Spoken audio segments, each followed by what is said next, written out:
வெளிப்படுத்தின விசேஷம் 13ஆம் அதிகாரம் 17வது வசனத்தை வாசிங்க.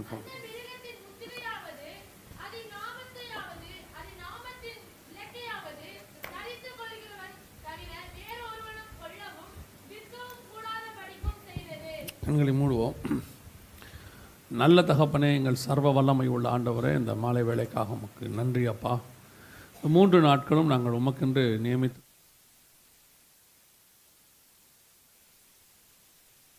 தயவு எங்களை தாங்கிக் கொண்டிருப்பதற்காக நன்றி ஆண்டவரே.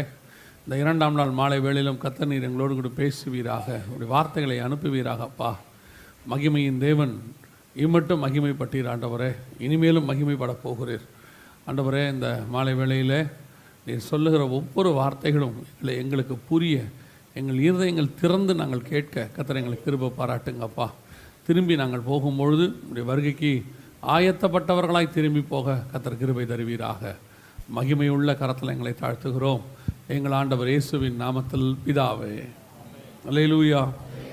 வெளிப்படுத்தின விசேஷம் 13ஆம் அதிகாரம் 17வது வசனத்திலிருந்து நாம் பார்க்க போகிறோம்.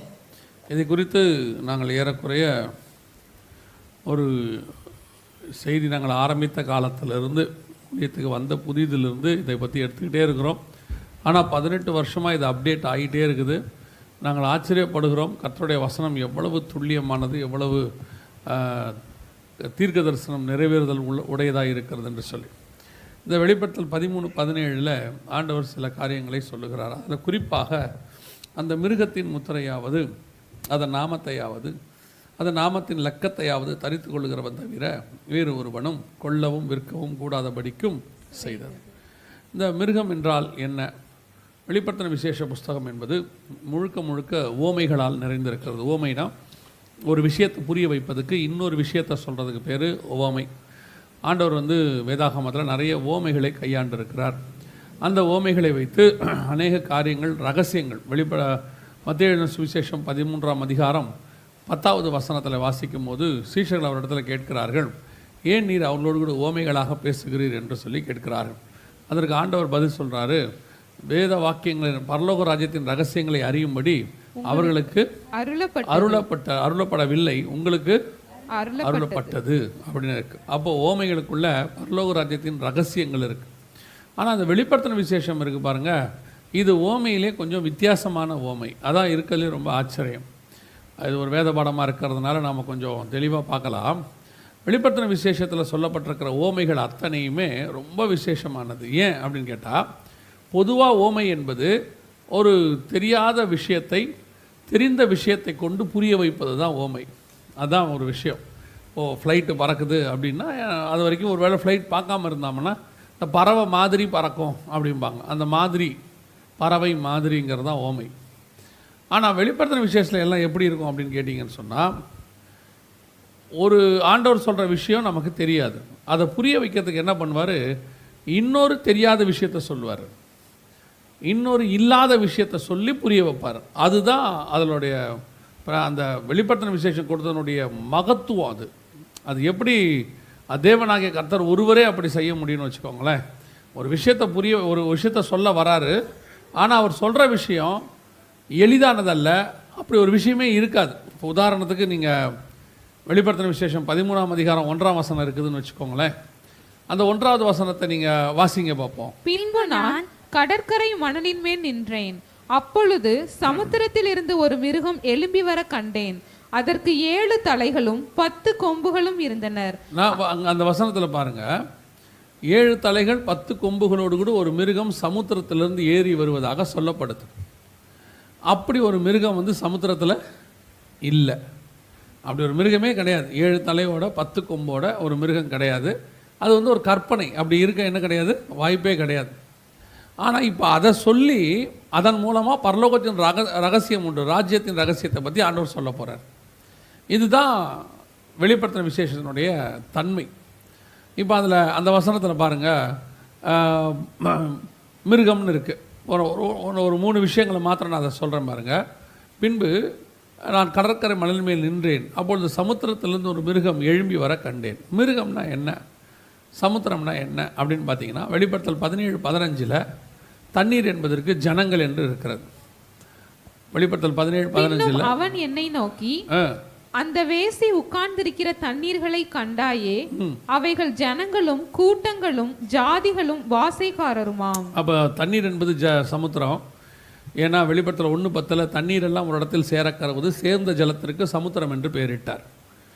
அப்போது சமுத்திரத்திலேருந்து ஒரு மிருகம் வருதுன்னா தண்ணீர்கள் மத்தியிலேருந்து ஒரு மிருகம் வருது. தண்ணீர் என்றால் பைபிள் படி, வசனத்தின் வேத வாக்கியத்தின்படி அது என்ன, எதை பற்றி சொல்லப்பட்டிருக்கிறது? ஜனங்களும் கூட்டங்களும் ஜாதிகளும் பாஷைக்காரருமாம். ரெண்டாவது, மிருகம் என்றால் என்ன? சமுத்திரத்தில் ஒரு மிருகம் வருதுன்னா என்ன அர்த்தம்? தானியேல் புஸ்தகம் 7ஆம் அதிகாரம் 23வது வசனம் வாசிங்க. தானியேல் 7:23. அவன் சொன்னது, 4ஆம் மிருகம் பூமியிலே உண்டாகும் 4ஆம் ராஜ்யமாம். ஏன் நம்ம தானியேலுக்கு போயிட்டோம் அப்படின்னா 7:3 வாசிங்க. தானியேல் 7:3. அப்பொழுது வெவ்வேறு ரூபமுள்ள 4 பெரிய மிருகங்கள் சமுத்திரத்திலிருந்து எழும்பின. இப்போ இங்கேயும் பாருங்க, சமுத்திரத்திலிருந்து எழும்பின. அப்போ சமுத்திரத்திலிருந்து ஒரு மிருகம் வருது அப்படின்னா 23ஆம் வசனம் சொல்லுது, ஒரு மிருகம் என்பது ஒரு ராஜ்யத்தை குறிக்கிறது, கவர்மெண்ட், அரசாங்கத்தை குறிக்கிறது. இப்போ நீங்கள் வெளிப்படுத்தல் 13:1 வந்துருங்க. அப்போ சமுத்திரத்தில் ஒரு மிருகம் எழும்பி வருகிறது அப்படின்னா என்ன அர்த்தம்? ஜனங்கள் மத்தியிலிருந்து ஒரு ராஜ்யம் எழும்பி வருகிறது அப்படின்னு அர்த்தம். அதற்கு 7 தலைகள் இருந்தன. 7 தலைகள்னால் எதை குறிக்குது? வெளிப்படுத்தல் 17:9. ஞானமுள்ள மனம் இதிலே விளங்கும். அந்த 7 தலைகளும் அந்த ஸ்திரீ உட்கார்ந்திருக்கிற 7 மலைகளாம். 7 தலைகள் என்பது எதை குறிக்குது? 7 மலைகள் என்பதை குறிக்கும். 7 மலை என்பது எதை குறிக்கிறது? 17ஆம் அதிகாரம் 18ஆம் வசனத்தில் ஸ்திரீ உட்கார்ந்திருக்கிற 7 மலைன்னு சொன்னோம் இல்லையா? இந்த ஸ்திரீ என்பது ஒரு நகரம்னு அங்கே இருக்கு. நீ கண்ட ஸ்திரீயானவள் பூமியின் ராஜாக்கள் மேல் ராஜ்யபாரம் பண்ணுகிற மகா நகரமே. அப்போ ஒரு நகரத்துக்கு மேலே ஒரு 7 மலை உள்ள நகரம் இருக்கிறது. அதான் அதோடைய அர்த்தம். 7 தலை என்பது 7 மலை, ஸ்ரீ என்பது ஒரு நகரம். ஒரு நகரம் 7 மலைக்கு மேலே இருக்குன்னு அர்த்தம். அதுதான் அந்த அரசாங்கத்துக்கு தலையாக இருக்கிறது, வரப்போகிற கவர்மெண்ட். இந்த 7 தலை என்பது எதை குறிக்கிறதுனா ரோம் நகரத்தை குறிக்கிறது. இது நம்ம கிட்டத்தட்ட ஒரு 10-15 வருஷமாக எடுத்துகிட்டு இருக்கிறோம். இப்போ ரீசண்டாக எனக்கு ஒரு சிலர் வீடியோ அனுப்பி விட்டாங்க. அதில் 7 தலை நகரம் என்பது நாஸ்ட்ரடாமஸ் அப்படின்னு ஒருத்தர் வந்து அதை விளக்கமாக இப்போ போட்டிருக்கிறாங்க. 7 தலை நகரம் என்பது கடைசி காலத்தில் ரோம் நகரத்தை குறிக்கும் அப்படின்னு. இதை நம்ம வந்து ஒரு 15 வருஷத்துக்கு முன்னாடியே சீடியாகவே போட்டுட்டோம், அப்பயே போட்டுட்டோம். அப்படின்னா என்ன அர்த்தம்னா, ஆண்டவர் நம்ம ஜனங்களுக்கு யார் சொல்வதற்கு முன்பதாகவே சொல்லி வச்சுருக்கிறார். நம்ம தான் அதை படிக்கிறதுக்கு லேட் ஆக்கிட்டோம். நாஸ்ட்ரடாமஸுங்கிறவர் 1500களில் வந்தவர், அதாவது 16ஆம் நூற்றாண்டில் இருந்ததான ஒரு ஆள். அவர் தீர்க்கதரிசி கிடையாது, அவர் வந்து யூகித்து சொல்லக்கூடியதான ஒரு குறி சொல்லுகிறவர், அப்படி வச்சுக்கலாம். ஆனால் பைபிள் வந்து கிட்டத்தட்ட அவருக்கு முன்னாடி 1500 வருஷத்துக்கு முன்னாடி இதை சொல்லிருச்சு.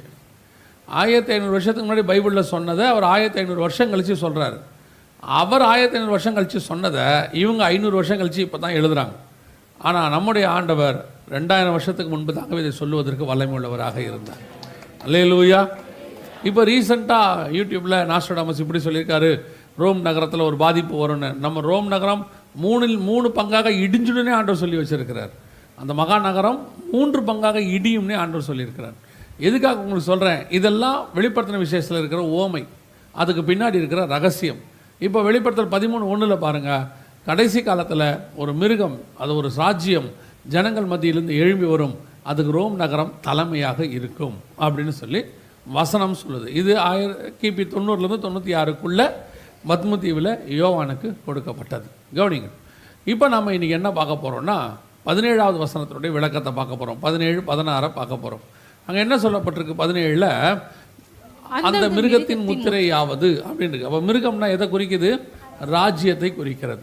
அப்போ அந்த ராஜ்யத்தின் முத்திரை, அந்த ராஜ்யத்தினுடைய முத்திரையாவது, அதன் நாமம், பெயரையாவது, நாமத்துக்கான இலக்கம், நம்பரையாவது, ஒரு அரசாங்கத்தின் பெயர், ஒரு அரசாங்கத்தினுடைய முத்திரை, ஒரு அரசாங்கத்தினுடையதான பெயருக்கு வரக்கூடியதான நம்பர், இவைகளை தரித்து கொண்டால்தான் எதையும் வாங்கவும் முடியும், விற்கவும் முடியும் என்று வேதம் சொல்லுறது. கிட்டத்தட்ட 1900 வருஷத்துக்கு முன்னாடி இந்த தீர்க்க தரிசனமானது இப்போ நம்முடைய காலத்தில் இந்த 20 வருஷத்தில் மிக துல்லியமாய் நிறைவேறி கொண்டே இருக்கிறது. எப்படி நிறைவேறிட்டு இருக்குது அப்படின்னு சொல்லி பார்த்தீங்கன்னு சொன்னால், இப்போ உலகளாவிய இப்படி ஒரு காரியம் கொடுக்கப்படுது, ஒரு அட்டை கொடுக்கப்படுது. அதுக்கு பேர், இந்த அட்டைக்கு பேர் வந்து ஒவ்வொரு ஊர்லேயும் ஒவ்வொரு பேர் உண்டு. ஆனால் பொதுவாக காமனாக உலகளாவிய சொல்லக்கூடியது இதுக்கு பேர் என்னன்னு கேட்டிங்கன்னா எம்என்ஐசின்ற பேர். எம்என்ஐசின்னா மல்டிபர்பஸ் நேஷ்னல் ஐடி கார்டு, தமிழில் பல்நோக்கு அடையாள அட்டை, எல்லாவற்றுக்கும் உபயோகப்படக்கூடிய ஒரு அட்டைன்னு அர்த்தம். இதை எல்லா நாட்டிலையும் கொடுக்குறாங்க, இந்தியா உட்பட. இது பார்த்திங்கன்னு சொன்னால் எல்லா நாடுகளையும் இப்படி ஒரு அட்டை உண்டு, அத்தனை நாடுகள்லையும் உண்டு, கொடுத்து முடிச்சாச்சு. இதெல்லாம் இப்போது நடக்க போகிற விஷயமோ நடக்கிற விஷயமோ இல்லை, நடந்து முடிஞ்ச விஷயம். இப்போ நம்ம ஃபஸ்ட்டு பார்க்குறது எல்லாமே இனி போக போக நடக்கிறதையும் அதுக்கப்புறம் நடக்க போகிறதையும் நம்ம பார்ப்போம். இப்போது இது ஒரு அட்டை உலகளாவிய எல்லா நாடுகளிலும் கொடுக்கப்பட்டாக்கி விட்டது. நம்ம ஏன் இந்த அட்டையை முதல்ல பார்க்குறோம் அப்படின்னு கேட்டிங்கன்னா, அந்த வெளிப்படுத்தல் 13:17 சொன்னது இதில் அப்படியே 100% நிறைவேறி இருக்கும். ஒவ்வொரு அட்டையிலையும் பாருங்கள் ஒரு மிருகத்தின் முத்திரை இருக்கும். மேலே உள்ளது அமெரிக்கா அட்டை, அதில் பார்த்தீங்கன்னு சொன்னால் ஒரு கழுகுடைய சிம்பல் இருக்கும். கீழே உள்ளது ஐரோப்பாவுடைய அட்டை, அதில் பார்த்தா ஒரு சிங்கம் இருக்கும். அதற்கு பிறகு உள்ளது பஹ்ரைன் அட்டை, அதில் பார்த்தீங்கன்னா அதனுடைய பஹ்ரைனில் பஹ்ரைனுடைய அட்டை, அதில் பார்த்தீங்கன்னா சில ரெக்கைகள் இருக்கும். அடுத்து நீங்கள் பார்த்தீங்கன்னு சொன்னால் ஸ்ரீலங்காவுடைய அட்டை, வாலேந்திய சிங்கம் அதில் இருக்கும். மலேசியாவில் பார்த்தீங்கன்னா 2 புலி இருக்கும்.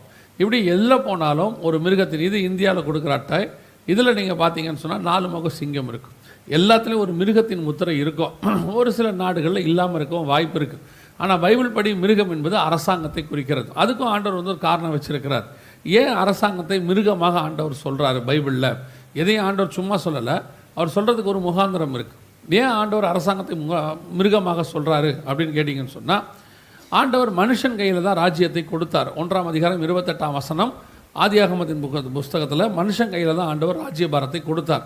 ஆனால் மனுஷன் என்ன செஞ்சிட்டான்? ராஜ்யபாரத்தை மிருகத்தின் கையில் கொடுத்துட்டான். யார் கையில்? சர்பத்தின் கையில். சர்பமானது சகல காட்டு மிருகங்களை பார்க்கிலும் தந்திரம் உள்ளதாக இருந்தது என்று ஆதியாகமம் 3:1-2 சொல்லுது. அதன்படி மிருகத்தின் கையில் மனுஷன் எல்லாத்தையும் கொடுத்துட்டான். இப்போ மிருகத்தின் வழியாக அந்த ஆளுமை எல்லாம் பிசாசின் கையில் இருக்கிறது. மத்திய 4ஆம் அதிகாரத்தில் பிசாசு சொல்லுது இயேசுவை பார்த்து, இந்த உலகத்தின் ராஜ்யங்களும் அதன் மகிமையும் எனக்கு கொடுக்கப்பட்டிருக்கிறது அப்படின்னு. ஸோ இப்போது மிருகத்தின் கைக்கு ஆட்சி போனதுனால ஒவ்வொரு ஆட்சியும் அரசாங்கமும் அரசியல் அமைப்பும் மிருகத்தின் தன்மை கொண்டதாக தான் இருக்கும். பைபிள்லே இருக்குது. 7ஆம் அதிகாரம் தானியேல் புஸ்தகத்தில் வாசிச்சிங்கன்னா நேபுகாத் நேச்சாரை சிங்கம் என்று சொல்லுகிறது, மேதிய பெர்ஷிய சாம்ராஜ்யத்தை கரடி என்று சொல்லுகிறது. தானியேல் 7ஆம் அதிகாரத்தில் இது இருக்குது. 3-4 வசனங்கள் நீங்கள் வாசிச்சிங்கன்னா. 3வது கிரேக்க சாம்ராஜ்யத்தை சிவிங்கி என்று சொல்லுகிறது. அடுத்து ரோம சாம்ராஜ்யத்தை கெடியதும் கொடியதுமான மிருகம் என்று சொல்லுகிறது. எல்லாமே மிருகமாக இருக்குது. என்ன காரணம் அப்படின்னா, ஒவ்வொரு மிருகத்தன்மை கொண்டதாக இருக்கும் அரசாங்கங்கள். பூமியில் உள்ள எந்த அரசாங்கத்தை எடுத்துக்கிட்டிங்கனாலும் அது மிருகத்தன்மை கொண்டதாகத்தான் இருக்கும். இனி ஒரே ஒரு அரசாங்கம் தான் மனுஷத்தன்மை கொண்டதாக இருக்கும். அந்த அரசாங்கம் தான் மனுஷகுமாரனுடைய சாம்ராஜ்யம், 1000 வருஷ அரசாட்சி. அல்லேலூயா. அது ஒன்று மட்டும்தான் மனுஷத்தன்மை, மிச்சம் எல்லாமே மிருகம்தான். எப்பத்துலேருந்துன்னு கேட்டிங்கன்னா, எகிப்திய சாம்ராஜ்ய காலத்திலேருந்து அத்தனை மிருகம்தான். நேபுகாத்நேச்சாரை பற்றி வசனம் சொல்லும், அவனுக்கு மனுஷ இருதயம் கொடுக்கப்பட்டதுன்னு இருக்கும். அவன் மிருகத்தன்மை, பட்சிகளை போல அவன் பனியில் நனைந்தான்னு இருக்கும். எதுக்கு சொல்கிறோம்? எல்லாமே மிருகத்தன்மை கொண்டது. அதனால தான் இயேசு தெளிவாக சொன்னார், இந்த உலகத்தின் ராஜ்யத்துக்கும் நமக்கு என்ன கிடையாது, சம்பந்தம் கிடையாது. என்னுடைய ராஜ்யம் இந்த பூமிக்குரியது அல்லன்னு சொல்லிட்டாரு. நீங்கள் இந்த பூமிக்குரியல இல்லாதபடினாலே இந்த உலகம் உங்களை என்ன செய்கிறது? பகைக்கிறது. இன்றைக்கி ஏன் சபை போய் இன்றைக்கி கடைசி காலத்தில் உலக அரசியலில், உலக அமைப்புகளில், அரசியல் அமைப்புகளில் தன்னை ஈடுபடுத்தி கொள்கிறது? அதுக்கு போகிறவங்க போட்டோம், அது அவங்கவுங்க இஷ்டம், சுயசித்தம். கர்த்தர் யாரையும் தடுக்கிறதில்ல. ஆனால் தேவனுக்குடைய ராஜ்யத்துக்கு ஆயத்தப்படுகிற நீங்களும் நானும், வெளிப்படுத்தல் 1:5-6 சொல்லுது, உண்மை உள்ள சாட்சியும் மரித்தோர்ந்து முதல் பிறந்தவரும் பூமியின் ராஜாக்களுக்கு அதிபதியுமாகிய இயேசு கிறிஸ்து. பூமியின் ராஜாக்களுக்கெல்லாம் அதிபதி யாருன்னா இயேசு கிறிஸ்து தான். ராஜாக்களை தள்ளி ராஜாக்களை உருவாக்குறவர் யாருன்னா இயேசு கிறிஸ்து தான். அப்போ உங்களுக்கும் எனக்கும் இந்த உலகத்தின் ராஜ்யமோ ராஜ்யபாரங்களோ இதுக்கு கீழே எதுக்கும் எந்த விதமான பங்கும் கிடையாது. நாம் நம்முடைய ராஜாவாக இயேசு கிறிஸ்துவை ஏற்றுக்கொண்டிருக்கிறோம். அவர்தான் சர்வ வல்லமை உள்ள ராஜா. ஆனால் உலகத்தினுடைய அதிகாரங்களுக்கு கீழ்ப்பட்டிருக்கணும்னு ஆண்டவர் சொல்கிறாரு. அதுக்கு நம்ம கீழ்ப்படியணும். அதே நேரத்தில் ராஜானா நமக்கு இயேசு தான். நீங்கள் உலகத்தினுடைய அரசியல் அமைப்புகளில் போய் உங்களை என்ன செய்யாதீங்க, கூடுமான வரைக்கும் ஈடுபடுத்தி கொள்ளாதீங்க. அது நமக்கு தேவையில்லை. நம்முடைய அரசாட்சி ஒன்று வரப்போகிறது. அது நித்திய அரசாட்சி, 1000 வருஷ அரசாட்சி. அதற்கு பிறகு அது நித்திய அரசாட்சி. நம்முடைய ராஜ்யம் பூமிக்குரியது அல்ல, நம்முடைய ராஜ்யம் பரலோகத்துக்குரியது. அல்லேலூயா. அதுதான் ஆண்டவர் சொல்கிறார். அப்போ இந்த மிருகத்தன்மை கொண்ட அரசாங்கங்கள் தான் இருக்கும். அதில் வரக்கூடிய கடைசி மிருகம் தான் அந்தி கிறிஸ்து. அதனால தான் அவனுடைய ஆட்சியை பற்றி அந்த மிருகம் சமுத்திரத்திலிருந்து எழும்பி வந்ததுன்னு பார்த்தோம். அவனோட அரசாட்சி தான் இருக்கிறதுலே மோசமான மிருகத்தன்மை கொண்டதாக இருக்கும். அந்த அரசாங்கத்தினுடைய முத்திரை, நாமம், இலக்கம் 3 காரியங்கள் வரும். இது வர்றதுக்கு முன்னாடி இப்போ எல்லா நாடுகளையும் இது வர தொடங்கிருச்சு. இப்போ எல்லா நாடுகளையும் ஒரு மிருகத்தின் முத்திரை, அரசாங்கத்தின் முத்திரை, ஒரு பெயர், ஒரு இலக்கம் எல்லாவற்றோடு கூட என்ன செய்கிறாங்கன்னா இப்படி ஒரு ஐடி கார்டு கொடுக்குறாங்க. இது வெளிப்படுத்தல் 13:17 தீர்க்க தரிசன நிறைவேறுதல். இதில் 3 முக்கியமான காரியத்தை வசனம் சொல்லுது. ஒன்று முத்திரை, மிருகத்தின் முத்திரை. 2வது பெயர், 3வது இலக்கம் அப்படின்னு இருக்குது. நல்லா கவனிச்சுக்கொள்ளுங்க. இந்த அட்டை கொடுக்கப்படுவதற்கு ஒரு முகாந்திரம் இருக்குது. ஏன் கொடுக்குறாங்க, நம்ம எல்லோரும் கொடுக்குறாங்கன்றதுக்கு ஒரு காரணம் இருக்குது. என்னன்னு கேட்டிங்கன்னா, நான் 2வது அந்த காரணத்தை சொல்கிறேன். முதலாவது என்னென்னா, இதில் உங்களுக்கு ஒரு நாமம், அதாவது ஒரு பெயர் வைக்கிறாங்க. என்ன பேர் வைக்கிறாங்க உங்களுக்கு? அவங்கெல்லாம் சேர்ந்து ஒரு பேர் வைக்கிறாங்க. இல்லையே, எங்களுக்கு தான் ஏற்கனவே பிறக்கும் போதே பேரை வச்சுட்டாங்களே. நீங்கள் வச்சுக்கிட்ட பேர் உங்களுக்கு, அந்த பேரை பற்றி அவங்களுக்கு கவலையே இல்லை. எப்போவுமே பைபிளில் நீங்கள் எடுத்துக்கோங்க, ஒரு சர்வாதிகாரி ஆட்சி தொடங்கும் போது அந்த சர்வாதிகாரி தன்னுடைய மொழியில் ஒரு பேர் வைப்பார் ஜனங்களுக்கு. நான் சொல்கிறது உங்களுக்கு புரியுதா? இப்போது எகிப்திய சாம்ராஜ்யம் இருக்குது. யோசேப்புக்கு ஒரு மிக முக்கியமான போஸ்டிங் கொடுக்குறாங்க, பிரதமர் மாதிரி போஸ்டிங், 2வது இடம். ஆனால் யோசேப்புக்கு யோசேப்பின் பேர் பைபிள் தான் சொல்லுது. ஆனால் பார்வோன் என்ன பேர் வச்சார்? சாப்நாத் பெனாயான்னு வச்சார். அடுத்து எஸ்தர். எஸ்தருங்கிறது அந்த மேதிய பெர்ஷிய பெயர். அவளுக்கு வேறொரு பேர் இருக்குது. என்ன பேர் இருக்குது? அக்ஸால் தானே? இல்லையா? அக்ஸால் தானே? அக்ஸால்னு வச்சாங்க. அடுத்து ஷாத்ராக், மேஷாக், ஆபேத்நேகோ. அது நேபுகாத் நேச்சார் வச்ச பெயர். அவனுடைய உண்மையான பேர் அனனியா, மிஷாவேல், அசரியா. இது அந்த ராஜாவே மாற்றிடுவார், பேரை மாற்றிடுவார். ஏன்னா அவங்களுடைய அரசாட்சி வரும்போது அவங்க என்ன பண்ணுவாங்கன்னா அந்த பெயர்களை மாற்றி விடுவார்கள் அவங்களுடையது. இது அந்த சர்வாதிகார அரசாட்சியினுடைய தன்மை. அதான் நடக்கும். அவங்களுடைய மொழி தான் எல்லா இடத்துலையும் இருக்கணும்னு நினைப்பாங்க. அது சர்வாதிகாருடைய மொழி. ஆனால் இந்த ஒரே மொழி, இந்தியா முழுக்க ஒரு மொழி, உலகம் முழுக்க ஒரு மொழி, இது எல்லாம் சாத்தியமே கிடையாது. என்ன பண்ணாலும் சாத்தியம் ஆகாது. ஏன்னா மொழிகளை பிரித்தது கர்த்தர். 11ஆம் அதிகாரம் எங்கே பிரிச்சுட்டாரு? பாபிலோனில் பிரிச்சுட்டாரு. இந்த மொழிகள் எல்லாம் ஒரே மொழியாக மாறும். எங்கன்னா 1000 வருஷ அரசாட்சியில் தான் மாறும். அது வரைக்கும் இந்த மொழியெல்லாம் இப்படியே தான் இருக்கும். அப்போனா என்ன பண்ணுவாங்கன்னா எல்லாருக்கும் அவங்கவுங்க மொழியில் பேர் வச்சு ஒரு மொழி கொண்டு வரணும்னு நினைப்பாங்க. அதை நேபுகாத் நேச்சார் செய்கிறாரு, பார்வோன் செய்கிறாரு, மேதிய பெர்ஷிய சாம்ராஜ்யத்தில் செய்கிறாங்க, எல்லாத்துலேயும் செய்வாங்க. அதே மாதிரி தான் இப்போ நல்லா கவனிங்க. அதே மாதிரி தான் இப்போ வரப்போகிற சர்வாதிகாரி தன்னுடைய மொழியில் எல்லாருக்கும் பேர் வைக்கணும். உலகத்தில் இருக்கிற எல்லாருக்கும் அவன் மொழியில் தான் பேர் இருக்கணும் அப்படின்னு சொல்லி நம்ம எல்லாருக்கும் ஒரு பேர் வச்சுருக்கிறாங்க அவங்க மொழியில். ஆனால் அவங்க மொழி என்னங்கிறதான் இப்போ நமக்கு தெரியாமல் போச்சு. தெரியாததுனால அந்த மொழியை நம்ம எல்லாருமே என்ன பண்ணிட்டோம்? அக்செப்ட் பண்ணிட்டோம். தெரிஞ்சு இந்தி எதிர்ப்பு வந்தால், இந்தி வந்தால் நம்ம எதிர்த்துருவோம், தெரிஞ்சு வந்தால் எதிர்த்துருவோம். ஆனால் தெரியாமல் வந்துருச்சு. எப்படி வந்துச்சு? இப்போ உங்கள் பேர் எல்லாத்தையும் மாற்றிட்டாங்க. எப்படி மாற்றிட்டாங்க அப்படின்னா நம்பருக்கு மாற்றிட்டாங்க. இப்போ உங்கள் பேரெல்லாம் என்னவா மாறிடுச்சு? நம்பருக்கு மாறிடுச்சு. இப்போது நீங்கள் என்ன பேர் வேணால் வச்சுக்கோங்க, உங்களுக்கு என்ன பேர் வேணால் வச்சுக்கோங்க. ஆனால் அரசாங்கத்தை பொறுத்த வரைக்கும் நீங்கள் நானும் இனி நம்பர் தான். இப்போ நீங்கள் எங்கே வேணால் ஃபோன் பண்ணுங்கள், இ சேவை மையத்துக்கோ போங்க, அல்லது நீங்கள் ஃபோனுக்கு கால் சென்டருக்கு ஃபோன் பண்ணுங்கள், எங்கே வேணால் போங்க. முதல்ல உங்களை என்ன கேட்குறாங்க? நம்பர் கேட்குறாங்க. நம்பர் கேட்டுட்டு தான் உங்களுடைய மற்ற டீட்டெயில்ஸை என்ன செய்கிறாங்க? அவங்க வெரிஃபை பண்ணுறாங்க. நம்பர் சொன்ன உடனே சார் உங்கள் பேர் இதுவான்னு கேட்குறாங்க, உங்கள் டேட் ஆஃப் பர்த் சொல்லுங்கள், எல்லாம். அதுக்கப்புறம் வெரிஃபை. ஃபஸ்ட்டு அவங்க கேட்குறது இது தான் கேட்குறாங்க, நம்பர். இப்போ நம்மளை நம்பருக்கு மாற்றிட்டாங்க. ஏன் நம்பருக்கு மாற்றினாங்க அப்படின்னு கேட்டிங்கன்னா, வரப்போகிற சர்வாதிகாரியினுடைய மொழி நம்பர், டிஜிட்டல். இப்போ உலகத்தையே கண்ட்ரோல் பண்ணக்கூடியது கம்ப்யூட்டர். இப்போ நம்ம மொழின்னு சொன்னால் தாய்மொழின்னு சொல்லுவோம். இப்போ உலகத்தையே கண்ட்ரோல் பண்ணக்கூடியது கம்ப்யூட்டர். இந்த கம்ப்யூட்டரில் மதர் போர்டுன்னு ஒன்று இருக்குது, நமக்கு தாய்மொழி மாதிரி அதுக்கு ஒரு தாய் போர்டு இருக்குது. அந்த தாய் போர்டுடைய மொழி என்ன தெரியுமா? கம்ப்யூட்டர் மொழி அப்படின்னு சொல்லுவாங்க. வேறு ஒன்றும் இல்லை, அதுக்கு பேர் பைனரின்னு பேர்.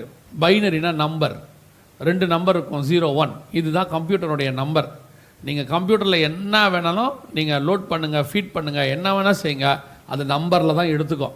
இப்போ எப்படி நம்ம இங்கிலீஷ் பைபிள்னு வச்சுக்கோங்களேன், நீங்கள் இந்த தமிழ் பைபிள் மொத்தத்தையும் இங்கிலீஷில் எழுதினாலும் 26 எழுத்துக்குள்ளே தான் அது என்ன செய்யும்? எழுதும். நீங்கள் எல்லாத்தையும் இப்போ ஹீப்ரூவில் எழுதணுன்னா 22 எழுத்தில் தான் அது எழுதும். தாண்டி எழுதுறதுக்கு எழுத்தே இல்லை. ஆனால் 22 எழுத்தில் மொத்த பைபிளையும் எழுதிடலாம். அந்த மாதிரி கம்ப்யூட்டர் 2 எழுத்தில் எழுதுது. இப்போ நம்ம ஆர்ஓன்னா AA போடுறோம்ல, அந்த மாதிரி கம்ப்யூட்டர் தனக்கு தானே போட்டுக்கோம். 0, 0.5, 0.1 இப்படிலாம் அது கம்ப்யூட்டர் போட்டுக்கோம். அது அதோடைய வேலை. 011, 100 அப்படி போட்டுக்கோம். ஆனால் 2 தான் அதுக்கு, வேறு எதுவுமே கிடையாது. 2 தான் கம்ப்யூட்டர். இப்போ அந்த டிஜிட்டல்னு சொல்கிறோம், அந்த மொழியில் தான் உங்களுக்கும் எனக்கும் பேர் வச்சுட்டாங்க. இப்போ உங்கள்கிட்ட ஆதார் அட்டை இருக்குது இல்லையா? இப்போ நம்ம ஊரில் அதுக்கு பேர் ஆதார்னு பேர், ஒவ்வொரு ஊரில் அதுக்கு ஒரு பேர் இருக்குது. கனடாவில் வந்து சின் கார்டுன்னு பேர், சோஷியல் இன்சூரன்ஸ் நம்பரு. இப்படி ஒவ்வொரு ஊரில் ஒரு பேர் வச்சுருக்கிறாங்க. ஆனால் எல்லாத்தினுடைய பொதுவான காமனான விஷயம் அது பேர் ஐடி கார்டு. இப்போ நம்ம தமிழக அரசு கொடுக்க போகுது, இன்றைக்கி பேப்பரில் வந்திருக்கு பார்த்தீங்களா, மக்கள் ஐடி அப்படின்னு சொல்லி நம்ம எல்லாருக்கும் தனி ஐடி, தமிழ்நாட்டுக்கு மட்டும். ஆக்சுவலாக இது இப்போ நான் சொன்னால் எப்படி இருக்குன்னு தெரியாது. ஒரு சில ஒரு வருஷத்துக்கு முன்னாடி ஒரு சில காரியங்களை கர்த்தர் உணர்த்தினார். அப்படி உணர்த்த போது தமிழ்நாட்டுக்கு இப்படி ஒன்று வரும்னு ஒன்று நான் நினச்சேன். இப்படி ஒன்று வருமோ அப்படின்னு எதிர்பார்த்தேன். என்ன காரணம்னா, பிற மாநிலத்தவர்கள் எங்கே வந்துட்டாங்க, இப்போ தமிழ்நாட்டுக்குள்ளே அதிகமாயிட்டாங்க. இவங்களை கண்ட்ரோல் பண்ணுறதுக்கு ஏதோ ஒன்று அரசாங்கம் கண்டிப்பாக என்ன செய்யும்னு எதிர்பார்த்தோம். அந்த எதிர்பார்ப்பினுடைய விளைவு தான் இப்போ என்ன வந்திருக்குது, மக்கள் ஐடி. இது வந்து பார்த்தீங்கன்னு சொன்னால் உங்களை டிஃப்ரென்ஷியேட் பண்ணி கொடுத்துருவாங்க. யாரெல்லாம் வெளியில் உள்ளவங்க, 3 தலைமுறைக்கு முன்னாடி உள்ளவங்களுக்கு மட்டும்தான் என்ன கொடுப்பாங்க, ஐடி. இந்த மாதிரி தான் வர வாய்ப்பு இருக்குது. எனக்கு தெரில, நான் யோசித்தது இது, இப்போ அது நடக்குது, இப்போ வந்திருக்குது. ஸோ இந்த மாதிரி ஐடி கொடுப்பாங்க, எல்லா இடத்துலையும் கொடுப்பாங்க. ஸோ நம்ம எல்லாரையும் உலகளாவிய ஒரு ஐடிக்குள்ளே கொண்டாந்தாச்சு, நம்பருக்குள்ளே கொண்டாந்தாச்சு.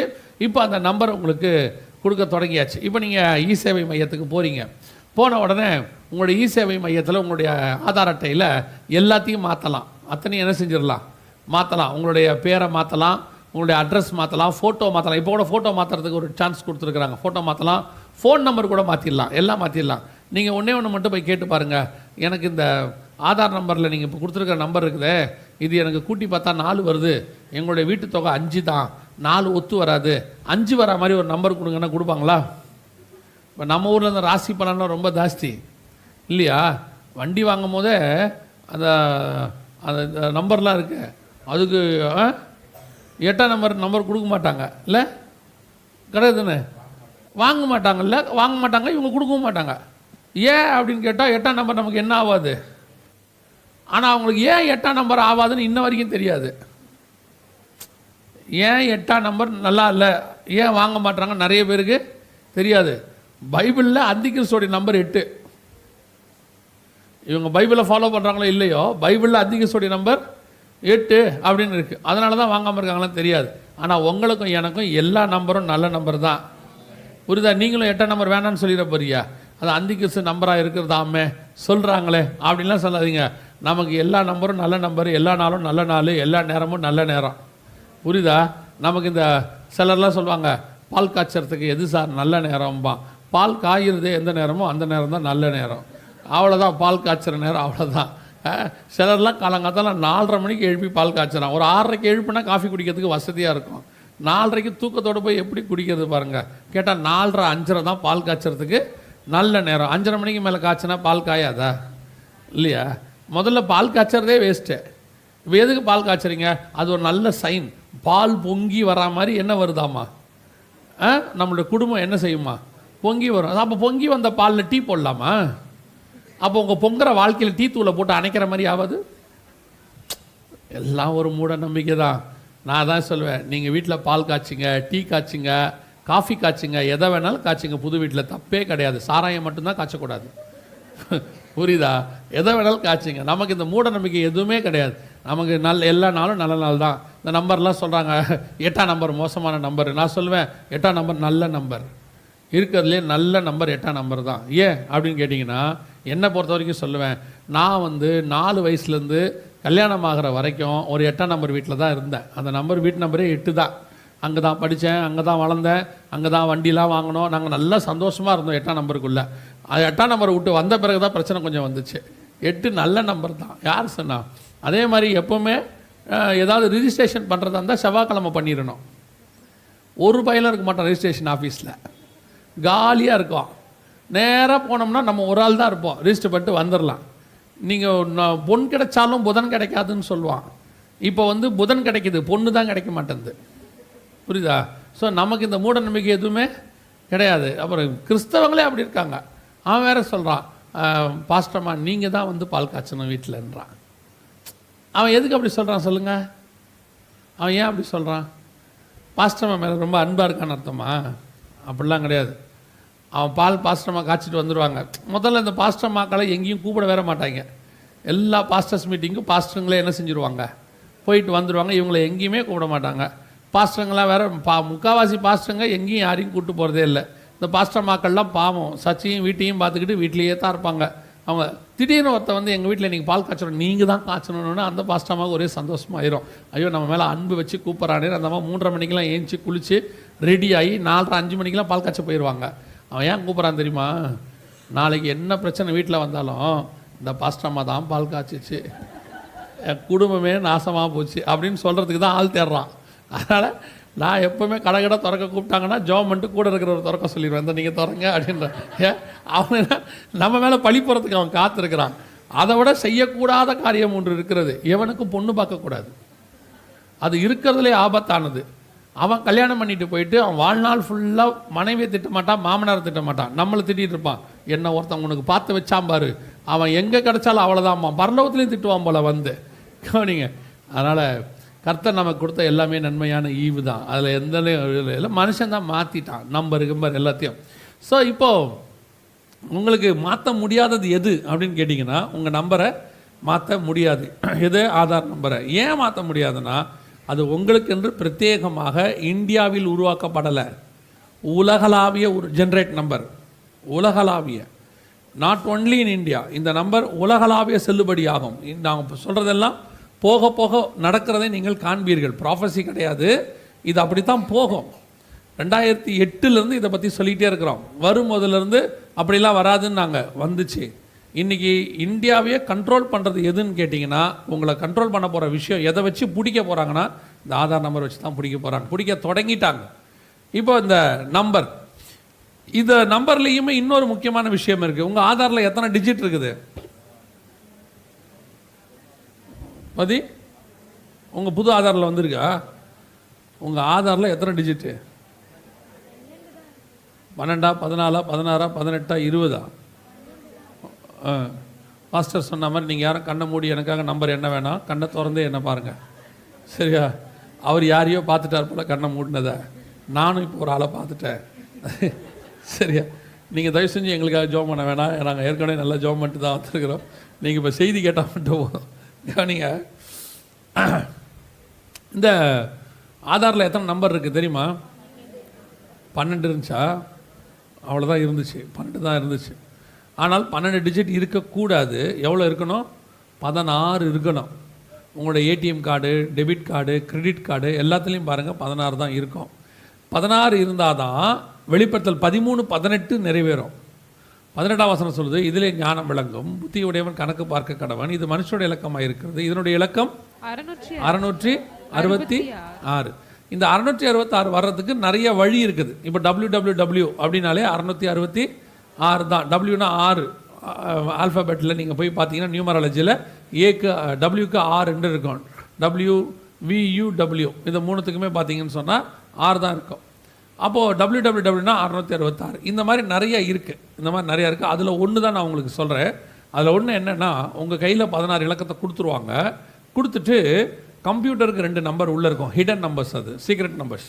மொத்தம் பார்த்தீங்கன்னா 18 இலக்கம். இந்த 18 இலக்கத்தை தான் 3 6ஆக பிரிப்பாங்க.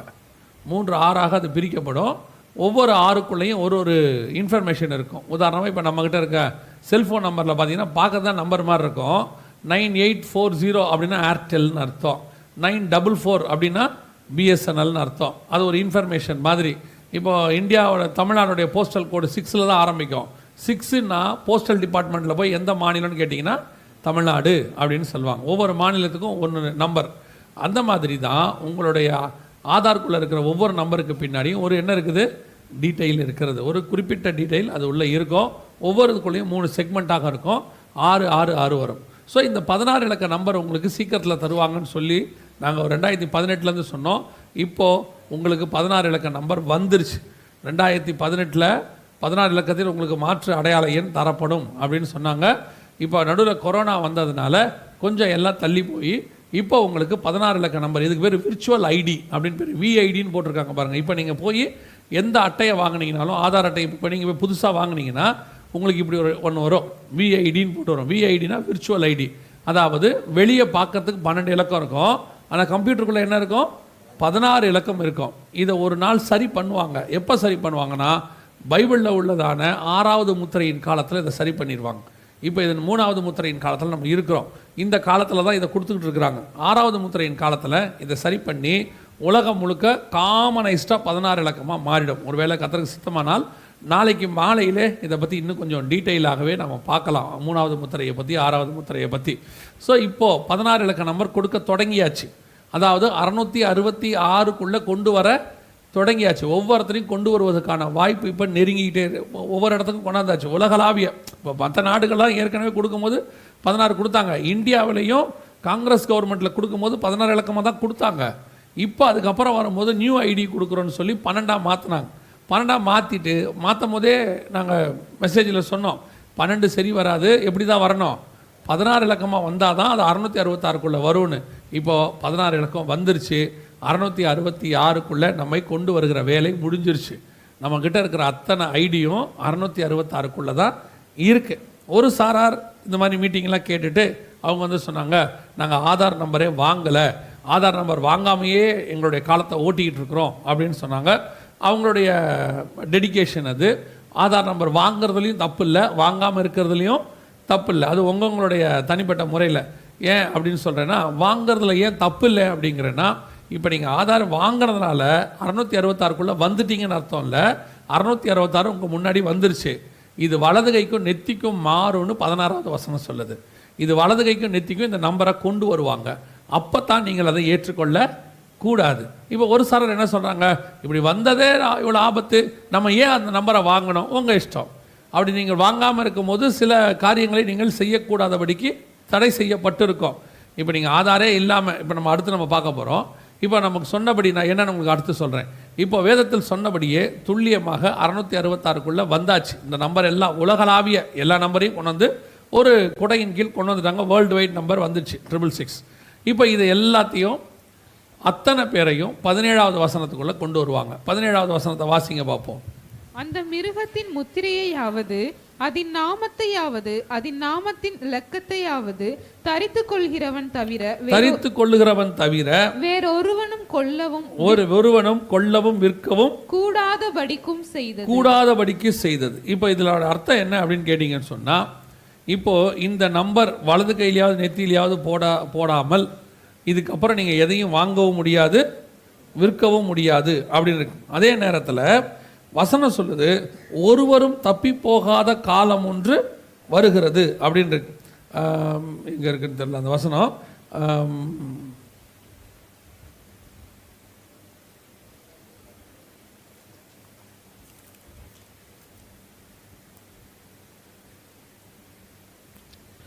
ஆ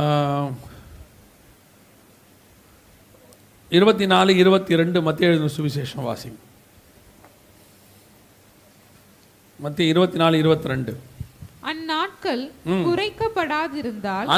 குறைக்கப்படாதிருந்தால் ஒருவனாகிலும் தப்பி போவதில்லை. இந்த ஒருவனாகிலும் தப்பி போவதில்லை. எப்படி ஒருவனாகிலும் தப்பி போக முடியாதபடிக்கு என்ன செய்வாங்க அப்படின்னு கேட்டிங்கன்னா, இப்போ இந்த எல்லா அட்டையிலையும் பாருங்கள், தப்பி போகாமல் உங்களை பிடிக்கிறதுக்கான மிக முக்கியமான கருவி இந்த எல்லா அட்டையிலையும் இருக்குது. இந்த எல்லா அட்டையிலையும் பாருங்கள் ஒரு கருவி இருக்கும். அதுக்கு பேர் மஞ்சள் கலரில் அதில் இருக்கும். நீங்கள் எல்லாத்துலேயும் பார்த்தீங்கன்னா இருக்கும், ஒரு மஞ்சள் கலர் சதுரம் இருக்கும். இதுதான் அதில் இருக்கக்கூடிய உங்களை கண்டுபிடிக்கிற, காட்டி கொடுக்கக்கூடிய, நீங்கள் எங்கே போனாலும் ட்ராக் பண்ணக்கூடிய மிக முக்கியமான கருவி. அதுக்கு பேர் ரேடியோ ஃப்ரீக்வன்சி ஐடென்டிஃபிகேஷன், RFIDன்னு பேர்.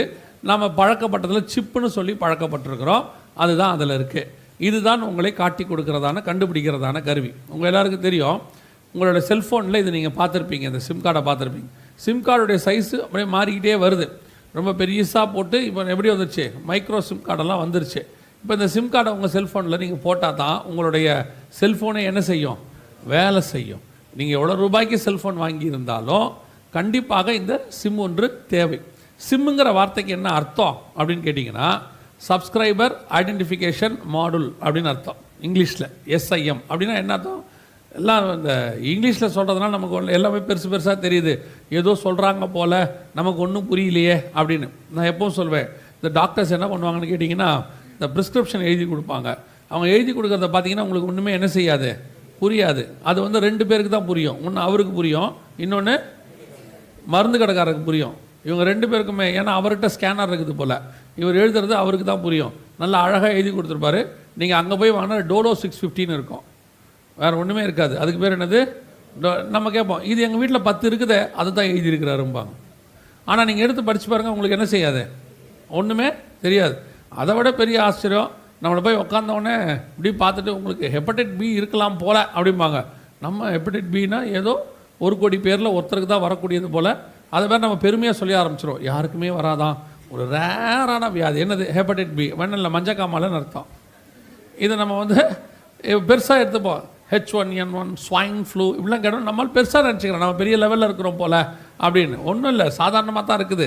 அப்படி சொல்கிற விதம் தான். அதே மாதிரி தான் sim card, subscriber identification module அப்படின்னு பெரிய லெவலில் ஏதோ ஒரு டெக்னாலஜி போல் அப்படின்னு. வேற ஒன்றும் இல்லை, உங்களை கண்டுபிடிக்கிற கருவின்னு அர்த்தம். சப்ஸ்கிரைபர்னா அழைக்கிறவரை, ஐடென்டிஃபிகேஷன் கண்டுபிடிக்கிற, மாடுல் கருவி, கண்டுபிடிக்கிற கருவி, கூப்பிடுறவரை கண்டுபிடிக்கிற கருவின்னு அர்த்தம் சிம் கார்டு அப்படின்னு. உங்களை கண்டுபிடிக்கிறது எந்த கருவினா அந்த சிம் கார்டு தான் கண்டுபிடிக்குது. அதுக்கு பேரே அப்படி தான் இருக்குது. தமிழில் சொன்னால் நமக்கு ஈஸியாக என்ன செஞ்சிடும்? புரிஞ்சிடும். அதனால் நம்ம கொஞ்சம் ஷார்ட்டாக நமக்கு இங்கிலீஷில் வச்சதுனால நமக்கு புரியாமல் ரொம்ப கேஷுவலாக போய் கடையில் என்ன கேட்குறோம்? என்ன ஒரு சிம் கார்டு கொடுங்க. ஆக்சுவலாக நீங்கள் தமிழில் கேட்டிங்கன்னா எப்படி கேட்குறீங்கன்னா, என்னை கண்டுபிடிக்கிற கருவி ஒன்று கொடுங்க அப்படின்னு சொல்லி கேட்குறீங்க. வாங்கிட்டு அடுத்த கேள்வி கேட்பீங்க, எப்போ கண்டுபிடிப்பீங்க அப்படின்னு கேட்பீங்க. அதுக்கு இங்கிலீஷில் எப்போ ஆக்டிவேட் ஆகும்? அவர் சொல்லுவார் 24 மணி நேரம் ஆகும். இல்லை சார், கொஞ்சம் சீக்கிரமாக கண்டுபிடிங்களேன். வாக்குமூலம் யார் கொடுக்கறது? நம்ம தான் கொடுக்கறது. அவர் சொல்லுவார், இல்லை ஒரு 4 மணி நேரமாவது ஆகும். அப்படியா, சரி நாங்கள் பார்க்குறோம் அப்படின்னு திருப்பி 2 மணி நேரத்தில் ஃபோன் பண்ணுறது. சார் இன்னும் என்னை கண்டுபிடிக்கவே இல்லையே நீங்கள் அப்படின்னு. கண்டுபிடிக்கிறதுனா என்ன, ஆக்டிவேட்னா என்னென்னா உங்கள் நம்பரை சேட்டலைட்டோட என்ன பண்ணிடுவாங்க, இணைச்சிட்டு உங்களுக்கு சிக்னல் வந்துடும். உங்களை 24 மணி நேரம் அவங்க கண்டுபிடிக்க ஆரம்பிச்சிட்டாங்கன்னு அர்த்தம். அதுக்கு பேர் தான் ஆக்டிவேஷன்.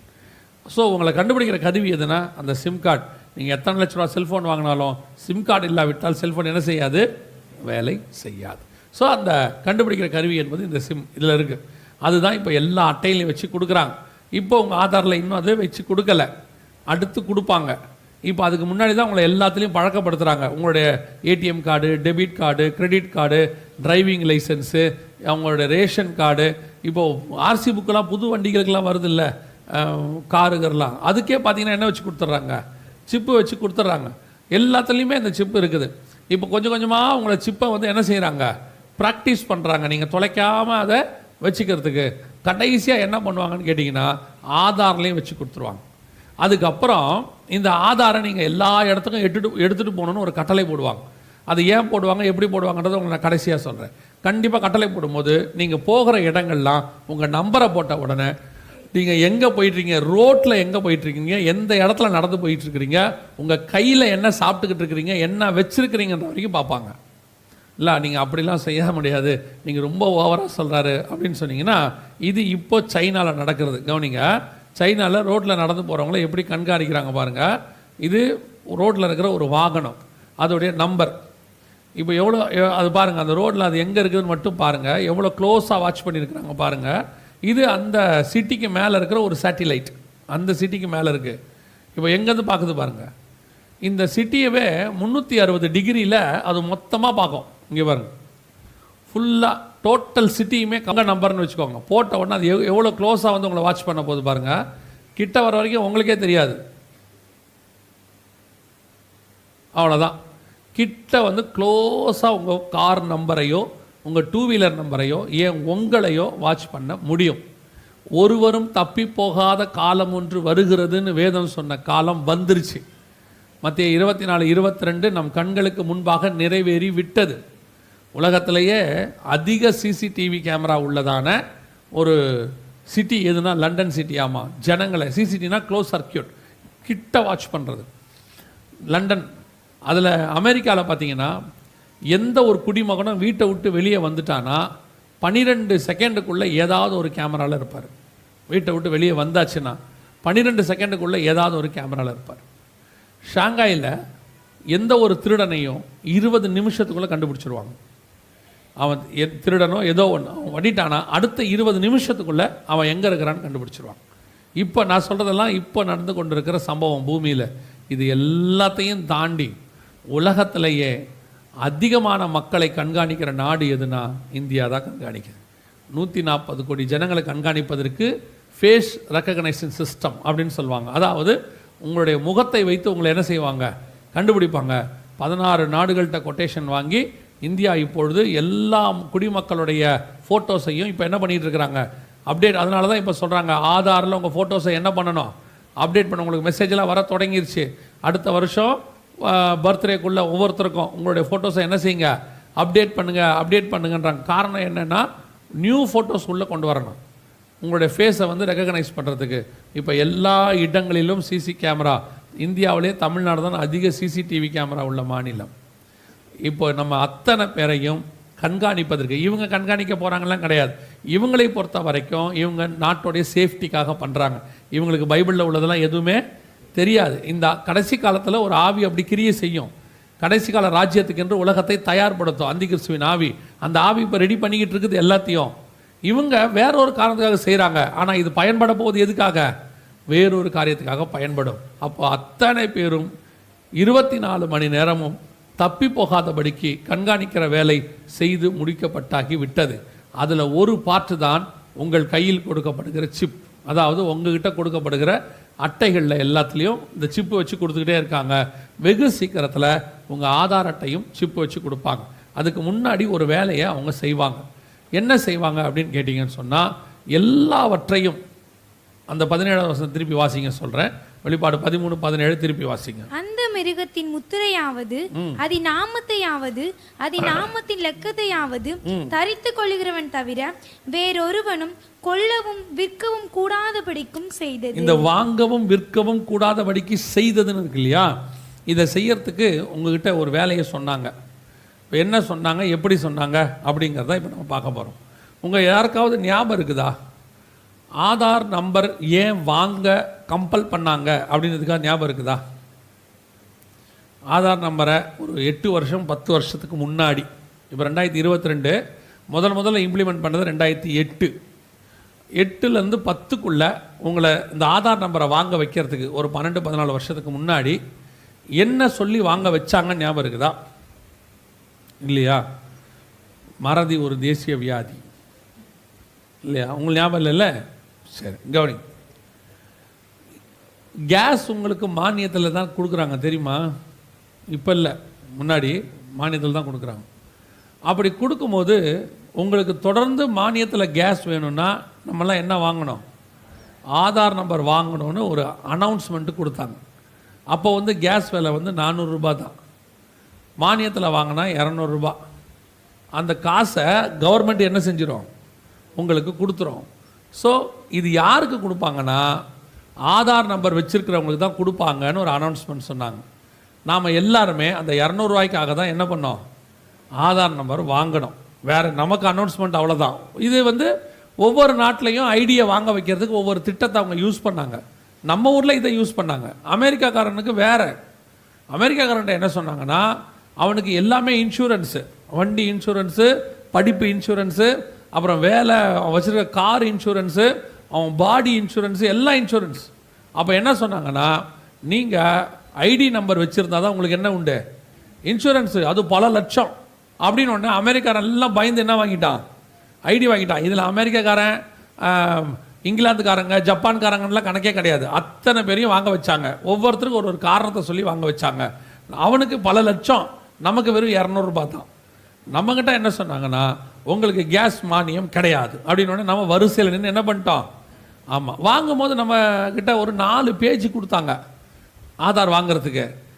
ஆனா பெண்ணால் ஆரம்பித்து, பேரில் ஆரம்பித்து, கல்யாணம் ஆயிடுச்சு ஆயிலியான்னு ஆரம்பித்து, எங்கே பிறந்தீங்க, அப்புறம் வந்துட்டு அப்பா பேர் அம்மா பேருன்னு போய் என்ன படிச்சிருக்கீங்க, எங்கே குடியிருக்கிறீங்க, சொந்த வீடா வாடகை வீடா மொட்டை மாடியா, 2 ஃப்ளோர் இருக்குதா, கார் வச்சுருக்கிறீங்களா, 2 வீலர் வச்சுருக்கிறீங்களா, கண் கருவிழிலேருந்து 10 கைரேகையிலேருந்து, முகம் ஃபோட்டோவிலேருந்து, அதுக்கப்புறம் உங்கள் மனைவி கணவன் அவருடைய டிகிரி, அவங்க பிள்ளைகள் அவங்களுடைய ஃபோட்டோ மொத்தத்தையும் கேட்டாங்க. எவ்வளோ ரூபாய்க்கு? ஆமாம், நம்ம அதை பற்றிலாம் யோசிக்கவே இல்லை. ஒரு 200 ரூபாய்க்கு இத்தனை பேர் போய் வரிசையில் நின்று வாங்குறோமே என்னைக்காவது நினச்சோமா? நினைக்கவே இல்லை. நமக்கு 200 ரூபா பெரிய விஷயமா பட்டு குடும்பத்தோடு போய் மொத்தத்தையும் என்ன பண்ணிட்டோம், கொடுத்துட்டு வந்துட்டோம். இப்போ அவங்க வாங்கும் போது என்ன சொன்னாங்கன்னா, இனிமேட்டு மானியத்தை கையில் கொடுக்க மாட்டோம். மானியத்தை எங்கே போடுவோம்? பேங்க்கில் போடுவோம். அத்தனை பேர் என்ன ஓப்பன் பண்ணணும்? அக்கௌண்ட் ஓப்பன் பண்ணணும். ஆனால் அக்கௌண்ட் ஓப்பன் பண்ணால் என்ன வேணும்? ஆதார் வேணும்னாங்க. இப்போ ஆதாருக்கு கீழே உங்கள் கேஸு, உங்களை பற்றின மொத்த டீட்டெயில்ஸு, அதோட ரெண்டாவது என்ன வந்துருச்சு? பேங்க்கும் வந்துருச்சு. பேங்க்கில் போனோன்னா அவங்க என்ன சொன்னாங்க, நாங்கள் உங்களுக்கு பேங்க் அக்கௌண்ட் ஓப்பன் பண்ணிடுவோம், ஆனால் உங்களுக்கு எஸ்எம்எஸ் அனுப்புவோம், ஓடிபி அனுப்புவோம், நீங்கள் எல்லாம் கண்டிப்பாக என்ன கொடுக்கணும்? ஒரு ஃபோன் நம்பர் ஒன்று கொடுக்கணுன்னாங்க. ஸோ இப்போ நம்ம எல்லாம் ஒரு செல்ஃபோன் நம்பர் கொடுத்தோம். செல்ஃபோன் வாங்குறதுக்கு, அந்த நம்பர் வாங்குறதுக்கு என்ன வேணும்? ஆதார் வேணும். இப்போ ஆதாருக்கு கீழே என்ன வந்துருச்சு? செல்ஃபோன் நம்பர் வந்துருச்சு. இதே மாதிரி ஒவ்வொன்றா இணைச்சிக்கிட்டே வந்தாங்க. ரேஷன் கார்டை இணைச்சாங்க, வீட்டு டாக்குமெண்ட்டை இணைச்சாங்க, கார் வாங்கணும் அல்லது 2 வீலர் வாங்கணும், எது வாங்கினாலும் இணைக்க தொடங்கினாங்க. இப்போ கடைசியாக இன்றைக்கி நிலைமை என்னென்னா, ஆதார் நம்பர் இல்லாமல் நீங்கள் எதையும் வாங்கவும் முடியாது, விற்கவும் முடியாது. உங்கள் நடுவில் ஒரு 2 வருஷம் கொரோனாவுக்கு முன்னாடி ஒரு வருஷம் 1.5 வருஷம் லேண்ட் டாக்குமெண்ட் எதுவுமே ரிஜிஸ்டர் பண்ணாமல் இருந்தாங்க. உங்களுக்கு ஞாபகம் இருக்குமான்னு தெரியாது. பண்ணாமல் காரணம் என்னென்னா, எல்லா லேண்ட் டாக்குமெண்ட்டையும் எதுக்குள்ளே கொண்டு வந்தாங்க? கம்ப்யூட்டருக்குள்ளே கொண்டு வந்து ஆதாருக்குள்ளே கொண்டு வந்தாங்க. அத்தனை பேரும் ஆதார் கொடுக்கணும். இப்போ என்ன ஆயிடுச்சு? லேண்ட் டாக்குமெண்ட் விற்க போனீங்கனாலும் உங்கள் ஆதாரம் வேணும், வாங்க போனால் அவர் ஆதாரம் வேணும், கல்யாணம் பண்ண போனால் மாப்பிள்ளையோட ஆதாரம் வேணும், பொண்ணோடைய ஆதாரம் வேணும். இப்போது மாப்பிள்ளையோட அப்பா அம்மா ஆதாரம் கேட்குறாங்க போல் ரிஜிஸ்ட்ரேஷனுக்கு, பொண்ணுடைய அப்பா அம்மா ஆதாரம் வேணும், எல்லாம் வேணும். ஆதார் நம்பர் தான் பெஸ்ட் இருக்கிறதுலையே கண்டிப்புன்னு சொல்லிட்டாங்க.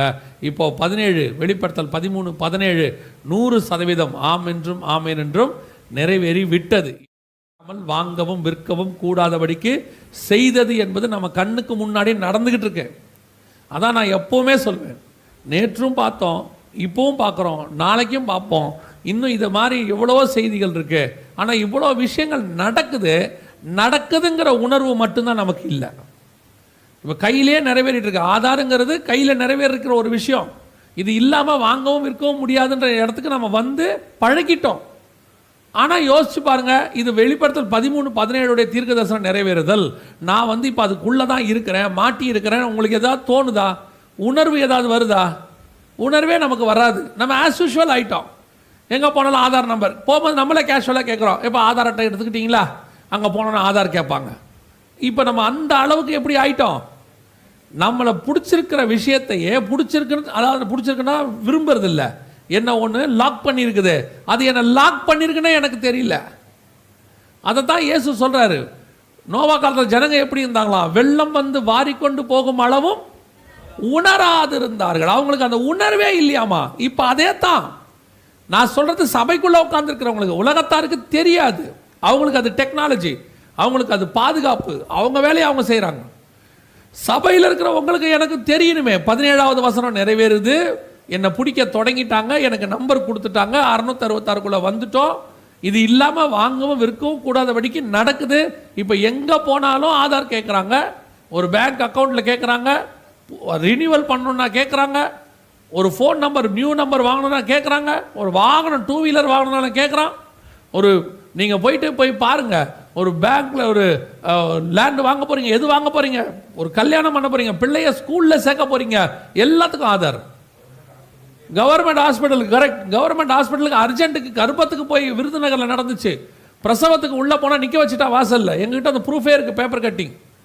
உள்ளே போகிறதுனால நிற்க வச்சுட்டாங்க. ஆதார் நம்பர் இருந்தால் தான் உள்ளே விடுவேன்னு சொல்லியிருக்கிறாங்க. அது பேப்பர்லேயே வந்துச்சு. விருதுநகரில் தான் நடந்துச்சு. அந்த அளவுக்கு வாங்கவும் விற்கவும் கூடாத காலம் வந்துருச்சு. ஆனால் உணர்வு மட்டும் சபைக்கு இல்லை, நமக்கு இல்லை. அவ்வளோதான். ஏன் ஆண்டவர் திருப்பி திருப்பி நமக்கு இதை சொல்லிக்கிட்டே இருக்கிறாரு? 3.5 வருஷம் இயேசு திருப்பி இஸ்ரவேல்கிட்ட சொல்லிக்கிட்டே இருக்கிறாரு, நான் வந்துட்டேன். ஒருத்தனுக்கும் என்ன வரல. கடைசியில் இயேசு சொல்லிட்டாரு, உங்களை எவனுக்குமே வராது, புறஜாதியாருக்கு தான் வருன்ட்டார். ஆண்டவர் இது எப்பாத்தான் சொல்வார் ஆண்டவர், அந்த காது அடைக்கப்பட்டவனை திறக்கிற இடத்துல. ஆனால் அதுக்கு முன்னாடி வசனம் எப்படி இருக்குன்னு தெரியுமா? அவர் பெருமூச்சு விட்டு எப்பாத்தா என்று சொன்னார். அர்த்தம் என்ன தெரியுமா? அதுக்கு முந்தின வசனத்தில் புறஜாதியார்ட்ட இயேசு போயிட்டு வருவார். புறஜாதியார்ட்ட பெரிய அற்புத அடையாளம்லாம் நடந்துடும். இஸ்ரவேல் எல்லைக்குள்ளே வருவார். வந்தால் இந்த வயலுக்கு காது அடைச்சி கிடக்கும். அவருடைய ஆவிக்குரிய அர்த்தம் என்ன? வெளியில் இருக்கிற ஜனங்களுக்கெல்லாம் காது திறக்குது, நல்லா கேட்குறான், அவன் ரட்சிக்கப்படுறான். ஆனால் சொந்த ஜனங்களுடைய காது அடைக்கப்பட்டிருக்கு. இயேசு பெருமூச்சு விட்டு எப்பாத்தா என்று சொன்னார், திறக்கப்படுவதாக. இன்னைக்கு அதுதான் சபையினுடைய நிலைமை. அன்னைக்கு அது இஸ்ரவேல் நிலைமை, இன்னைக்கு சபையினுடைய நிலைமை அதுதான். அடைக்கப்பட்ட காது. காது எதுக்கு மட்டும் திறக்குது? பலூகி பெறுவாய். காது நல்லா திறக்குது. 2023 ஆசீர்வாதத்தின் கொளிக்கிற வருஷம். காது நல்லா திறக்குது. நீ அகப்பட்டுக்கிட்டு இருக்கிற விற்கவும் மூடாதபடிக்கு வந்துருச்சு, எப்போ முடிப்பீங்கன்னு கேட்குறான் கூட்டத்தை. காது அடைக்கப்பட்டிருக்குது. கேர்ஃபுல்லாக இருந்து கொள்ளுங்க.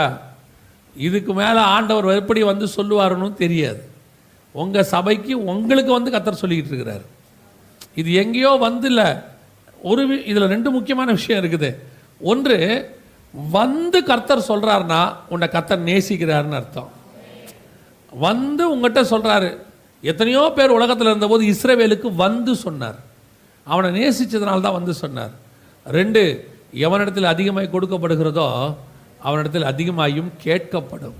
உங்ககிட்ட அதிகமாயும் கேட்பார். நாம் எங்கேயோ ஒரு மூலையில் கடற்கரை ஓரத்தில் இருக்கிறோம், ஆனால் இங்கே தேவன் வந்து ஆவியானவர் பேசுகிறார். காலையில் உன்னை வருகைக்கு ஆயத்தப்படுத்துகிறார், மாலையில் வருகை வருதுங்கிறதை உணர்த்துகிறார்.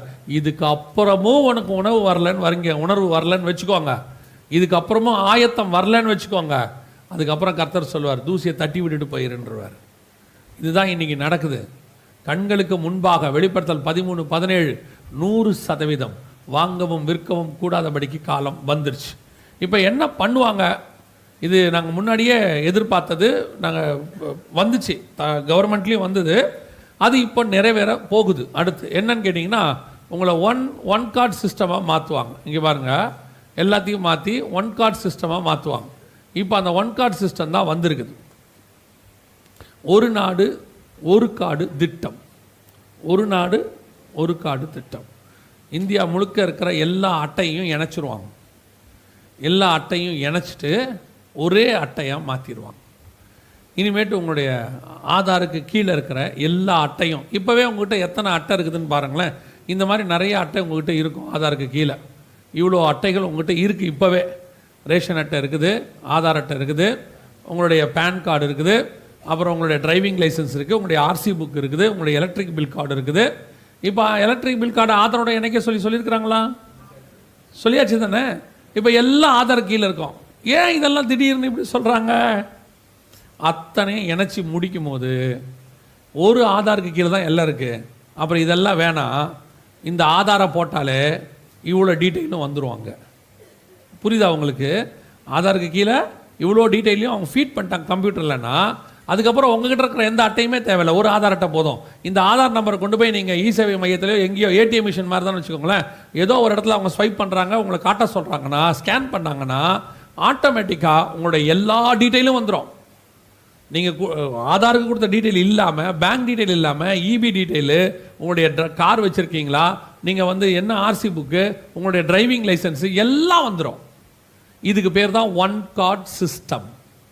இதுக்கு பேர் தான் என்னது? One card system. இந்த ஒன் கார்டு சிஸ்டம் 2018 வந்திருக்கணும். அப்போயே அனௌன்ஸ் பண்ணிட்டாங்க. அவங்க என்ன சொன்னாங்கன்னா, அப்படி ஒரு திட்டத்தை வகுத்துருக்குறோன்னு சொன்னாங்க. இங்கே என்ன சொல்கிறாங்க பாருங்கள், ஒரு நாடு ஒரு கார்டு திட்டம் விரைவில் அமுல்படுத்தப்படும் அப்படின்னு போடுறாங்க. இங்கே பாருங்கள், விரைவில் அமுல். அப்போவே 2018 நாங்கள் அப்போவே என்ன சொன்னோன்னா, இதை அமுல்படுத்துறதுலாம் இல்லை, ஆல்ரெடி ரெடியாக இருக்கு, வெளிநாட்டில் ஃபுல்லாக ரெடி ஆயிடுச்சு. இப்போ அங்கே உள்ளது நமக்கு கொஞ்சம் லேட்டாக வருது. நடுவில் கொரோனா வந்தது. கொரோனாவில் வந்து நமக்கு நல்லதே கிடையாது, நிறையா தீங்கு இருக்குது. 1-2 நல்லது நடந்துச்சு. ஒரு கெட்டதுலேயும் நல்லது நடக்கும்பாங்கள்ல, அந்த மாதிரி அவ்வளோ பெரிய கெட்டதில் ஒரு நல்லது, வருகைக்கு ஒரு சான்ஸ் கிடச்சிச்சு தள்ளி போகிறதுக்கு. ஏன் தெரியுமா? அப்படி தள்ளி போனதுனால இதெல்லாம் கொஞ்சம் தள்ளி போச்சு. நமக்கு இன்னும் ஆயத்தமாகறதுக்கு ஆண்டவர் ஒரு சான்ஸ் கொடுத்தார். ஒருவேளை கொரோனாவுக்கு முன்னாடி கொரோனா ஒட்டி வருகை வந்திருந்தா இவ்வளோ பெரிய கூட்டம் உணர்வில்லாத கூட்டமாக இருந்திருக்கும். நான் விசுவாசிக்கிறேன், கொரோனாவில் ஒரு பெரிய கூட்டம் கர்த்தர் பக்கம் திரும்பி இருக்கிறது, வசனத்தின் பக்கம் திரும்பி இருக்குது. எதை வச்சு சொல்கிறோம் அப்படின்னா, நாங்களே நிறைய ஆட்களை பார்க்குறோம், அந்த மாதிரி வசனத்துக்காக வைராக்கியமாக மாறின ஒரு பெரிய கூட்டம் கர்த்தர் பக்கம் திரும்பிடுச்சு. அதை தாண்டி நான் எப்படி பார்க்குறேன் அப்படின்னு கேட்டிங்கன்னா, இந்த கொரோனாவுடைய இதில் பார்த்தீங்கன்னா மிக முக்கியமாக ஒரு சம்பவம் நடந்துச்சு. என்னென்னா, எல்லாமே சுத்திகரிக்கப்பட்டுச்சு, காற்று சுத்திகரிக்கப்பட்டுருச்சு, வாகனங்கள்லாம் ஓடாததுனால. அதற்கு பிறகு வந்து மரம் செடி கொடியெல்லாம் பசுமையாக மாறிடுச்சு இந்த கார்பன் டை ஆக்சைடெலாம் இல்லாததுனால. அப்புறம் ஜனங்களுடைய நடமாட்டங்கள்லாம் இல்லாததுனால மிருகங்கள்லாம் ரொம்ப ரெஃப்ரெஷ் ஆயிடுச்சு, வானம் கிளியர் ஆயிடுச்சு, நதிகள் எல்லாம் சுத்தமாயிருச்சாமா. நிறைய நதிகள் க்ளீன் பண்ணாமே என்னவாயிருச்சு, சுத்தமாயிருச்சு. மனுஷர்கள் புழங்காததுனால, அவங்க இறங்கி முங்கி எழும்பி இதெல்லாம் பண்ணாததுனால. ஸோ காற்று தண்ணி லேண்டு இதெல்லாம் சுத்தமாயிருக்கு. ஆண்டவர் சுத்திகரிப்பு நடத்தியிருப்பார்னா, இவ்வளத்தையும் சுத்திகரித்த ஆண்டவர் அதை விட மேன்மையான தன்னுடைய சபையை நிச்சயம் கர்த்தர் சுத்திகரிப்பு செய்திருப்பார். சுத்திகரிக்காமல் ஆண்டவர் விட்டுருக்கவே மாட்டார். கொரோனா ஒரு சுத்திகரிப்புக்கு காலமாக இருந்துச்சுன்னா சபை கண்டிப்பாக சுத்திகரிக்கப்பட்டிருக்கும். ஒரு பெரிய கூட்டம் கர்த்தர் பக்கம் திரும்பி இருக்கோம். நாங்கள் விசுவாசிக்கிறோம், கொஞ்சம் பேரை பார்க்குறோம். உலகளாவிய வசனத்துக்குன்னு ஒரு பெரிய கூட்டத்தை வருகைக்கென்று கர்த்தர் திருப்பி இருக்கிறார். இன்னும் ஒரு பெரிய கூட்டம் திரும்பாமல் இருக்கு. ஒருவேளை இவங்களுக்கு அடுத்த வாதைகள் என்ன செய்யலாம், பார்வோனுக்கு கிடைச்ச மாதிரி 10 வாதை கிடைச்ச மாதிரி இவங்களுக்கு 1-2 கிடைச்சதுன்னா இன்னும் கொஞ்சம் கூட்டங்கள் எங்கே வந்துடும், சபைக்குள்ளே வந்துடும். அதுக்கப்புறம் முழு கதவும் அடைக்கப்படும். அதுக்கப்புறம் வருகை வந்துடும். ஆனால் அது எத்தனை சான்ஸ் ஆண்டவர் கொடுக்குறாருன்னு தெரியாது. ஒரு சிலருக்குலாம் ஒரு சில சான்ஸ் தான். பார்வோனுக்கு 10 கிடச்சிச்சு, எல்லாருக்கும் அப்படி கிடைக்கல. நேபுகாத்நேச்சாருக்கு 1 தான், ஒரே சான்ஸு. நான் கட்டிய மகாபாபிலோன் கீழே தள்ளிவிட்டார், கதை முடிஞ்சு. பார்வோனுக்கு 10 கிடச்சிச்சு. அந்த மாதிரி நமக்கு எத்தனை சான்ஸுன்னு தெரியாது. இப்போ 1 கிராஸ் ஆகியிருக்கு. இதில் ஒரு கூட்டம் சுத்திகரிக்கப்பட்டு சபைக்குள்ளே வந்திருக்கு. இன்னும் எத்தனை வரும் தெரியாது, எத்தனை சுத்திகரிக்கப்படும் தெரியாது. ஆனால் கர்த்தருடைய திட்டம் சபையை சுத்திகரிப்புக்குள்ளே நடத்தி பரலோகத்துக்கு கொண்டு போவது. அல்லேலூயா. இப்போ அதான் நடந்துட்டு இருக்கு. ஸோ அதில் இந்த கேப்பில் தான் இதெல்லாம் தள்ளி போயிடுச்சு. 1 கார்ட் சிஸ்டம் இப்போ திருப்பி கொண்டாடுறாங்க. 1 கார்ட் சிஸ்டம் வரப்போகுது. இந்த 2023 உங்களுக்கு கொடுத்தாலும் ஆச்சரியப்படுவதற்கு இல்லை, ஏன்னா ரெடி ஆயிடுச்சு ஆல்ரெடி. இப்போ 1 கார்ட் சிஸ்டம் வந்தோடனே என்ன பண்ணுவாங்க அப்படின்னு பார்த்தீங்கன்னா, உங்கள் ஆதார் தான் இனி எல்லாமே. ஆதாரை தவிர வேறு எந்த அட்டையும் கிடையாது. அப்படி ஒருவேளை இணைக்காமல் இருந்தீங்கன்னா உடனே போய் என்ன பண்ணிடுங்க, இணைச்சிருங்கன்னு சொல்லுவாங்க. அதில் தான் இப்போ இபி இணைக்க சொல்லியிருக்கிறாங்க. இப்போ எல்லாத்தையும் கொண்டு போய் அதே மாதிரி உங்கள் லேண்ட் டாக்குமெண்ட்ஸ், சொந்தக்காரங்க ஓனர்ஸ் எல்லாம் லேண்ட் டாக்குமெண்ட்ஸ் இணைக்கணும். உங்கள் வாகனங்கள் இணைக்கப்படாமல் இருக்க வாய்ப்பே இல்லை. ஏன்னா கடைசி 15 வருஷமாக ஆதாரோட தான் என்ன செய்யுது, எல்லாம் வந்துக்கிட்டே இருக்குது. இனிமேட்டு ஆதார் இல்லாமல் வாங்கவும் முடியாது. ஸோ இனி ஒரு ஆதார் தான், இனி 1 கார்ட் சிஸ்டம். இது இல்லாமல் நீங்கள் வாங்கவும் விற்கவும் கூடாதபடிக்கு செய்தது. அதுக்கப்புறம் என்ன ஆகிடும் தெரியுமா, இப்போ இதெல்லாம் நடக்க போகிறது. அதுக்கப்புறம் என்ன செஞ்சுருவாங்கன்னா, நீங்கள் எங்கே போனாலும் உங்களுடைய ஒரிஜினல் ஆதாரை கையில் கொண்டு போகணும். அதில் சிப்பு இருக்கும். எங்கே போனோம், எதை கொண்டு போகணும், ஒரிஜினல் ஆதார். இப்போ நீங்கள் வச்சுருக்கிறது எல்லாமே ஃபோட்டோ காப்பி. உங்களுடைய டிரைவிங் லைசன்ஸ் நீங்கள் என்ன பண்ணியிருக்கிறீங்க, லேமினேட் பண்ணி வச்சுருக்கிறீங்க. உங்கள் ஆதாரை பிளாஸ்டிக் அட்டை ஒன்று வாங்கி வச்சுருக்கிறீங்க. இப்போ எல்லாமே டூப்ளிகேட் ஃபோட்டோ காப்பி வச்சுருக்கிறீங்க. ஒரு நாள் வரும் இது எதுவுமே யூஸ் ஆகாது. கம்பல்சரியாக அத்தனை பேரும் ஆதாரோடைய ஒரிஜினல், ஒன்றும் சொல்ல மாட்டாங்க, ஒன்றும் பெரிய விஷயம் இல்லை. உங்களுடைய இ சேவை மையத்தில் போய் உங்கள் ஆதார் நம்பரை சொன்னீங்கன்னா, இந்த விர்ச்சுவல் ஐடின்னு சொன்ன பார்த்தீங்களா, 16 இலக்கம், அதை போட்டு உங்கள் கையில் ஒரு அட்டை கொடுத்துருவாங்க. அதில் சிப் இருக்கும். அவ்வளோதான், போட்டு ஒரு அட்டையை கொடுத்துருவாங்க. இனிமேட்டு எங்கே போனாலும் நீங்கள் அந்த அட்டையை ஒரிஜினல் கையில் கொண்டு போகணும். எதுக்காக, இப்போ ரேஷனுக்கு நீங்கள் போகிறீங்க, ரேஷனுக்கு போன உடனே அந்த இடத்துல உங்களை என்ன கேட்குறாங்க, இப்போ ரேஷனுக்கு மாதம் போகிறீங்களா இல்லையா, போன உடனே என்ன கேட்குறாங்க, இ சேவை மையம் வச்சு அடுத்து கைரேகை வைக்க சொல்கிறாங்க. இதை வச்ச உடனே அந்த இடத்துல வருது. இனிமேட்டு ரேஷன் அட்டை கிடையாது. இனிமேட்டு உங்களுக்கு என்ன வந்துடும், ஆதார் அட்டை போதும். உங்களுடைய ட்ராவல் இப்போ எல்லாம் எப்படி மாற்ற போகிறாங்க பாருங்கள். இங்கே என்ன சொல்கிறாங்க பாருங்கள், இனிமேட்டு நீங்கள் எங்கே பிரயாணம் பண்ணாலும் கம்பல்சரி, சவுண்ட் இருக்கா வைங்க,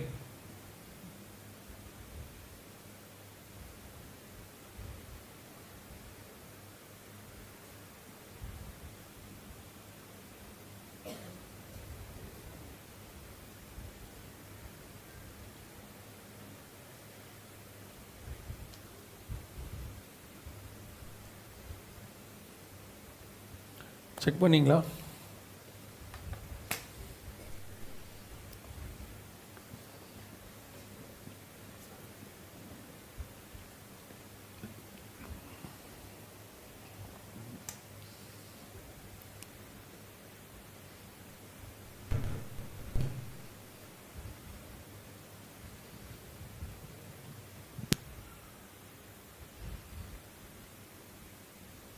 சரி விடுங்க, கவனிங்க.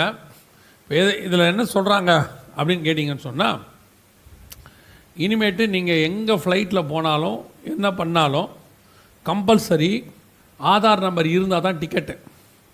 இல்லைன்னா நீங்கள் ஆதார் நம்பர் இல்லாட்டி உங்களுக்கு என்ன கிடையாது, டிக்கெட் கிடையாது. இதில் பார்த்தீங்கன்னா அதில் இன்னொன்றும் காட்டுவாங்க. அதில் என்ன காட்டுறாங்க பாருங்கள், டிக்கெட் புக் பண்ணும்போது ஆதார் நம்பர் இருந்தால் தான் உங்களுக்கு டிக்கெட் புக் பண்ண முடியும். ஆனால் டிக்கெட் புக் பண்ணுற வரைக்கும் தான் ஆதார் நம்பர். நீங்கள் ட்ராவல் பண்ணுறதுக்கு என்ன பண்ணணும் அப்படின்னு கேட்டிங்கன்னா கைரேகை வைக்கணும். இப்போ காட்டுவாங்க பாருங்கள், ட்ராவல் பண்ணுறதுக்கு எங்கே போகிறதா இருந்தாலும் உங்களுடைய கைரேகையை வைக்கணும். இப்போ நீங்கள் எப்படி, இந்த பாருங்கள், இதான் கைரேகை வைக்கணும். எப்படி இப்போ நீங்கள் ரேஷன் கடைக்கு போகணுன்னு என்ன பண்ணுறீங்க, கைரேகை வைக்கிறீங்க. இ சேவை மையத்துக்கு போனால் என்ன பண்ண சொல்கிறாங்க, கைரேகை வைக்கிறது. சில பேங்க்குக்கு போனால் என்ன பண்ண சொல்லுவாங்க, கைரேகை வைக்க சொல்லுவாங்க. நீங்கள் வெளிநாட்டுக்கு போனீங்கன்னா இமிக்ரேஷனில் கைரேகை வைக்க சொல்லுவாங்க. ஏன் இப்போ திடீர்னு எல்லாரும் கைரேகை வைக்க சொல்லிட்டாங்க? ஒரு காலத்தில் கைரேகை வைக்கிறது கேவலம் இல்லையா? நம்மளே என்ன சொன்னோம், நான் தான் கை நாட்டு ஆகிட்டேன், நீயாவது என்ன செய்யணும், நல்லா படித்து பாஸ் ஆகணும், நல்ல பெரிய வேலை பார்க்கணும். இது ஒரு பெரிய டயலாக். அப்போ நான் தான் கை நாட்டு, நான் தான் கை நாட்டுன்னு. இப்போ எல்லாம் படிச்சிருந்தாலும் நீங்கள் கண்டிப்பாக என்ன தான் வைக்கணும், கை நாட்டு தான் வைக்கணும். கை நாட்டு வச்சா தான் மரியாதை. சாலமோன் ராஜா சொன்னது எவ்வளோ கரெக்டாக இருக்கு பாருங்க. நூதனமானது ஒன்றும் இல்லை. எது பயணம் புக்கிங் இருக்கும்.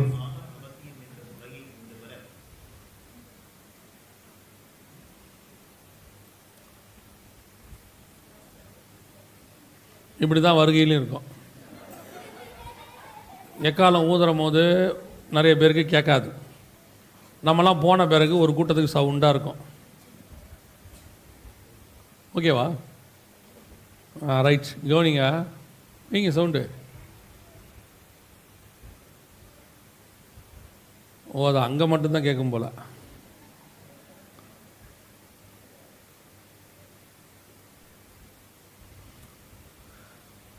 இப்போது வைக்காவிட்டால் இனி ஒரு காலம் வைக்காதிருக்க கடவர்கள். கல்யாணத்தில் சொல்கிற மாதிரி தான் சொல்கிறேன் உங்களுக்கு.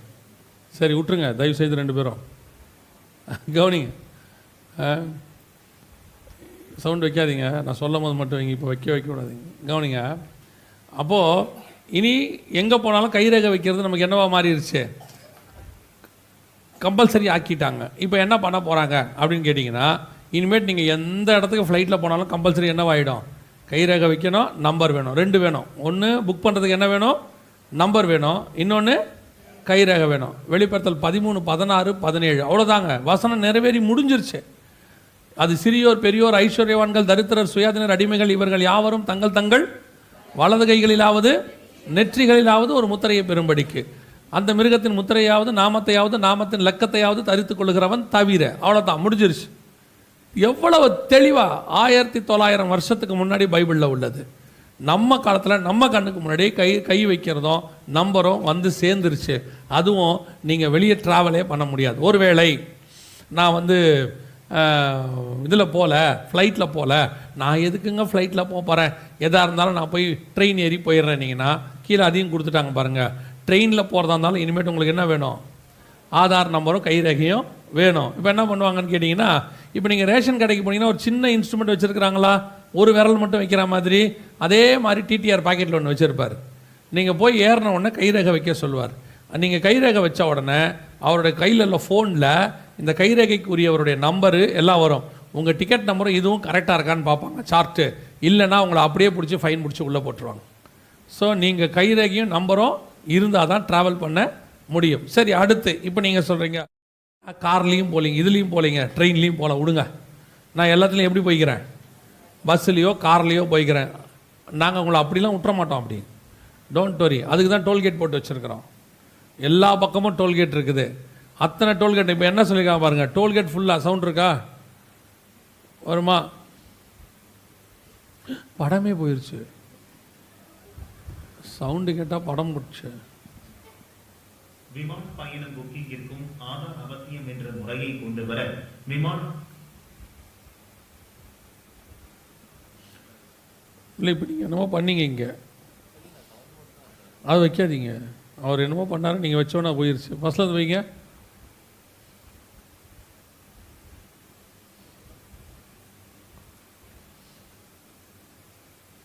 விமான பயணம் புக்கிங்கிற்கும் ஆதார் அவசியம் என்ற முறையை கொண்டு வர அது அவ்வளோதான் வரும் போல்.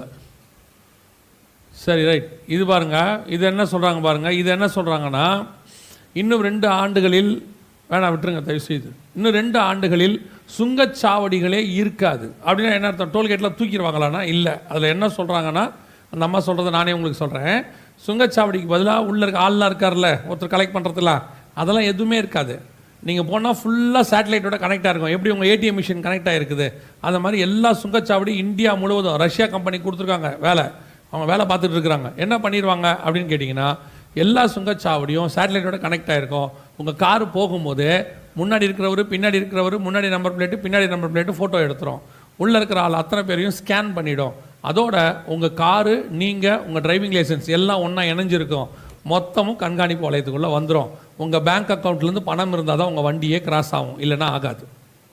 அவ்வளோதான். ஸோ ஆதார் நம்பர் இருந்தால் மட்டுமே பேங்க் அக்கௌண்ட், ஆதார் நம்பர் இருந்தால் மட்டுமே சுங்கச்சாவடி கிராஸ் பண்ண முடியும். இது இல்லாவிட்டால் நீங்கள் வாங்கவும் விற்கவும் கூடாதபடிக்கு செய்தது. கர்த்தர் சொன்னபடி எல்லா தீர்க்க தரிசனங்களும் துல்லியமாய் நிறைவேறி முடிச்சிருச்சு. அதாவது நம்முடைய பைபிளை பொறுத்த வரைக்கும் ஏதோ ஒரு நம்ம காலையிலலாம் பார்க்கும்போது இது ஏதோ ஒரு ஆவிக்குரிய புத்தகம் போல், இதில் அதுதான் நம்ம ஆவிக்குரிய வாழ்க்கைக்கு தேவையான புக்கு போல் நினச்சிக்கிறோம். ஒரு பக்கம் அது அவங்க ஆவிக்குரிய வாழ்க்கைக்கு தேவையான மொத்தத்தையும் கொடுக்கிறது, இன்னொரு பக்கம் சரித்திரத்தையும் இருக்குது, ஒரு பக்கம் தீர்க்க தரிசனம் இருக்குது, ஒரு பக்கம் டெக்னாலஜி இருக்குது, ஒரு பக்கம் மெடிக்கல் இருக்குது, ஒரு பக்கம் ஆர்கியாலஜி இருக்குது. இந்த மாதிரி ஒரு புத்தகத்தை உலகத்தில் இது வரைக்கும் பார்க்க முடியாது, இனி பார்க்கவும் முடியாது. அது ஒரே ஒரு புத்தகம் தான் உண்டு, நம்முடைய பரிசுத்த வேதாகமம் மட்டும்தான். இப்படி ஒரு புக்கை உலகத்தில் இன்னொன்று கிடையவே கிடையாது. எவ்வளவு மகத்துவம் பாருங்கள். அதான் ஆண்டவர் சொன்னார், நான் என்னுடைய மகத்துவங்களை அவர்களுக்கு எழுதி கொடுத்தேன். இப்படி ஒரு புக்கை எப்படி எழுத முடியும் பாருங்கள்.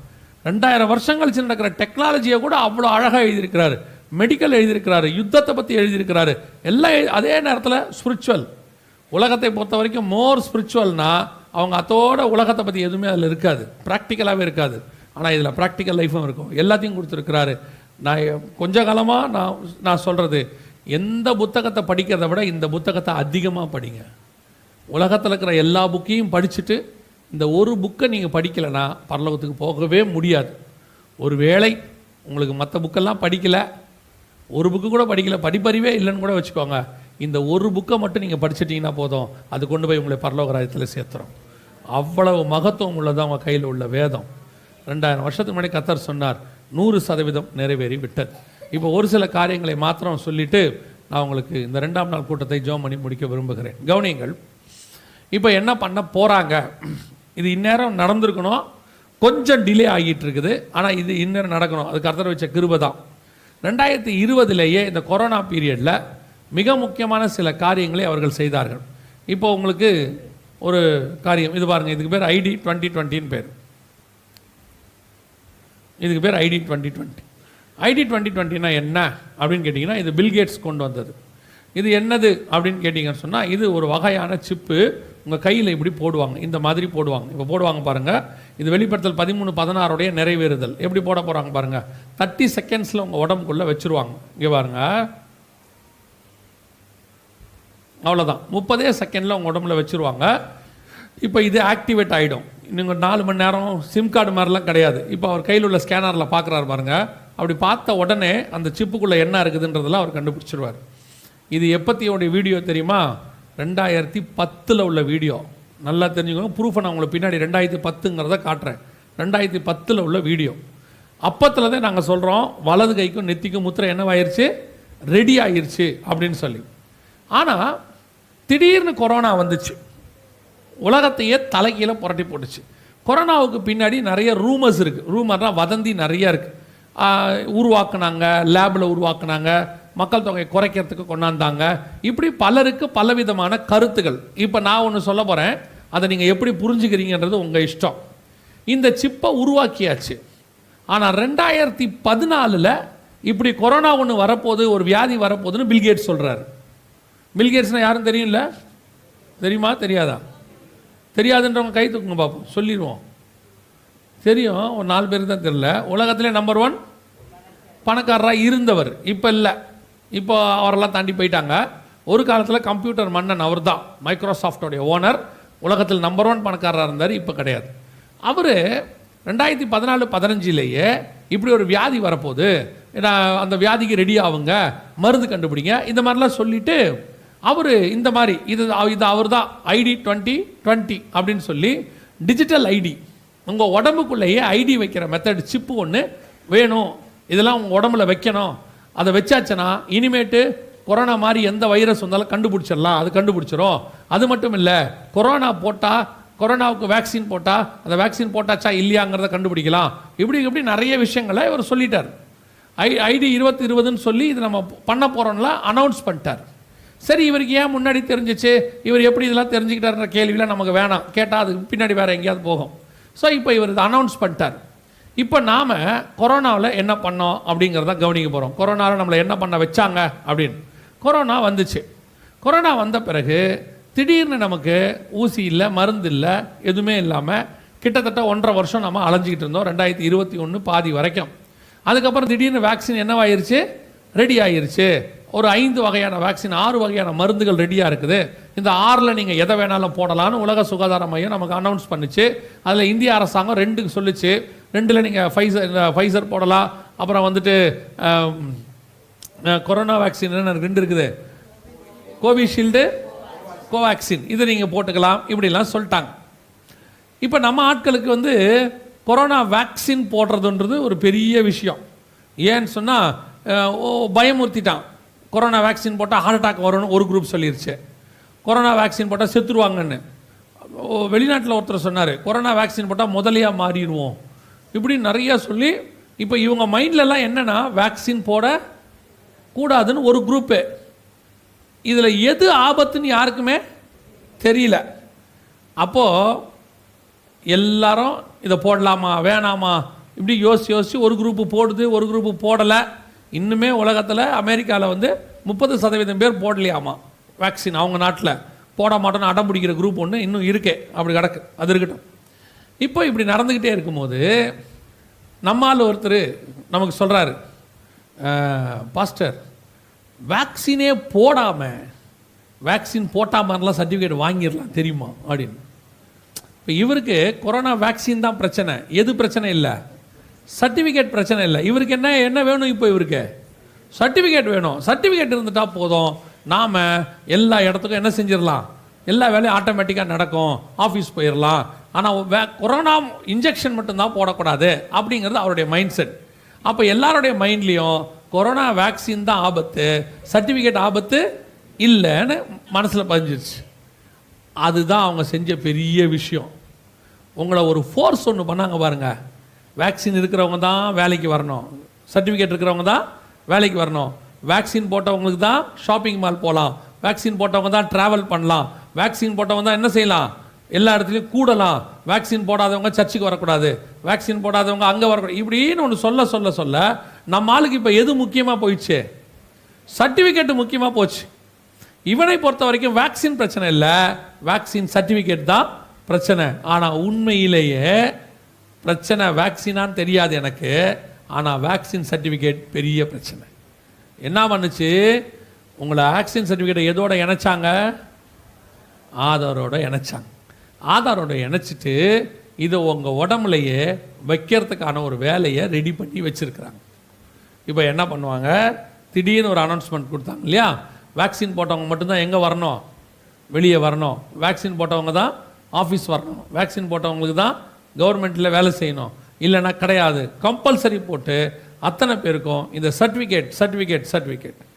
இப்போது எத்தனை பேர் சர்டிஃபிகேட் போட்டாங்க, எப்படி இவங்களை கண்காணிக்க போகிறோங்கிறது தான் கான்செப்டே. இப்போ உங்களோட சர்டிஃபிகேட்லாம் எங்கே இருக்குது, ஃபோனில் இருக்குது இல்லையா, ஒரு சிலர் பிரிண்ட் அவுட் வச்சுருக்கிறீங்க.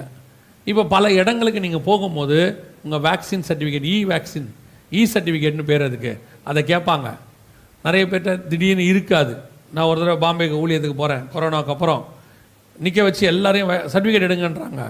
பார்த்தீங்கன்னா ஒரு 100 பேர் நிற்கிறாங்க. ஏன்னா அவங்க ஃபோன்லேருந்து என்ன செய்ய முடியல, எடுக்க முடியல. ஒரு சிலர் தேடுறாங்க, ஒரு சிலருக்கு டவுன்லோட் ஆகல. அவன் சொல்கிறான், சார் நீங்கள் கோவிட் வெப்சைட்டுக்கு போய் என்ன பண்ணுங்கள், டவுன்லோட் பண்ணுங்கள். அவங்க போய் ஒரு பக்கம் டவுன்லோட், பார்த்தீங்கன்னா ஒரு பெரிய கும்பல் ஆயிடுச்சு. ஒரு சாதாரண சின்ன ஏர்போர்ட்டில் ஒரு ஃப்ளைட் வரும்போதே இவ்வளோ பேருக்கு பிரச்சனைன்னா, இன்டர்நேஷ்னல் ஃப்ளைட்டு எல்லாம் வந்து இறங்குதுன்னு வச்சுக்கோங்க, அப்போ எவ்வளோ பேருக்கு என்ன வரும், ஒரு திருவிழா, திடீர்னு திருவிழா வந்துருச்சு. இப்போ எல்லாரும் வேக்சின் சர்டிஃபிகேட் காட்டுங்கன்றாங்க. எப்படி காட்டுவீங்க, ஒருத்தரும் ஃபோனில் காட்டிட்டு போகிறதுக்குள்ளே என்ன ஆகும், முடியாது. இப்போ அதுக்கு தான் உங்கள் வேக்சின் சர்டிஃபிகேட்டை நீங்கள் ஒவ்வொரு இடத்துலையும் கண்டிப்பாக போய் காட்டணும் அப்படின்னு ஒரு மஸ்ட் வந்துச்சு. இனி போக போக இது கட்டாயமாக மாறும்.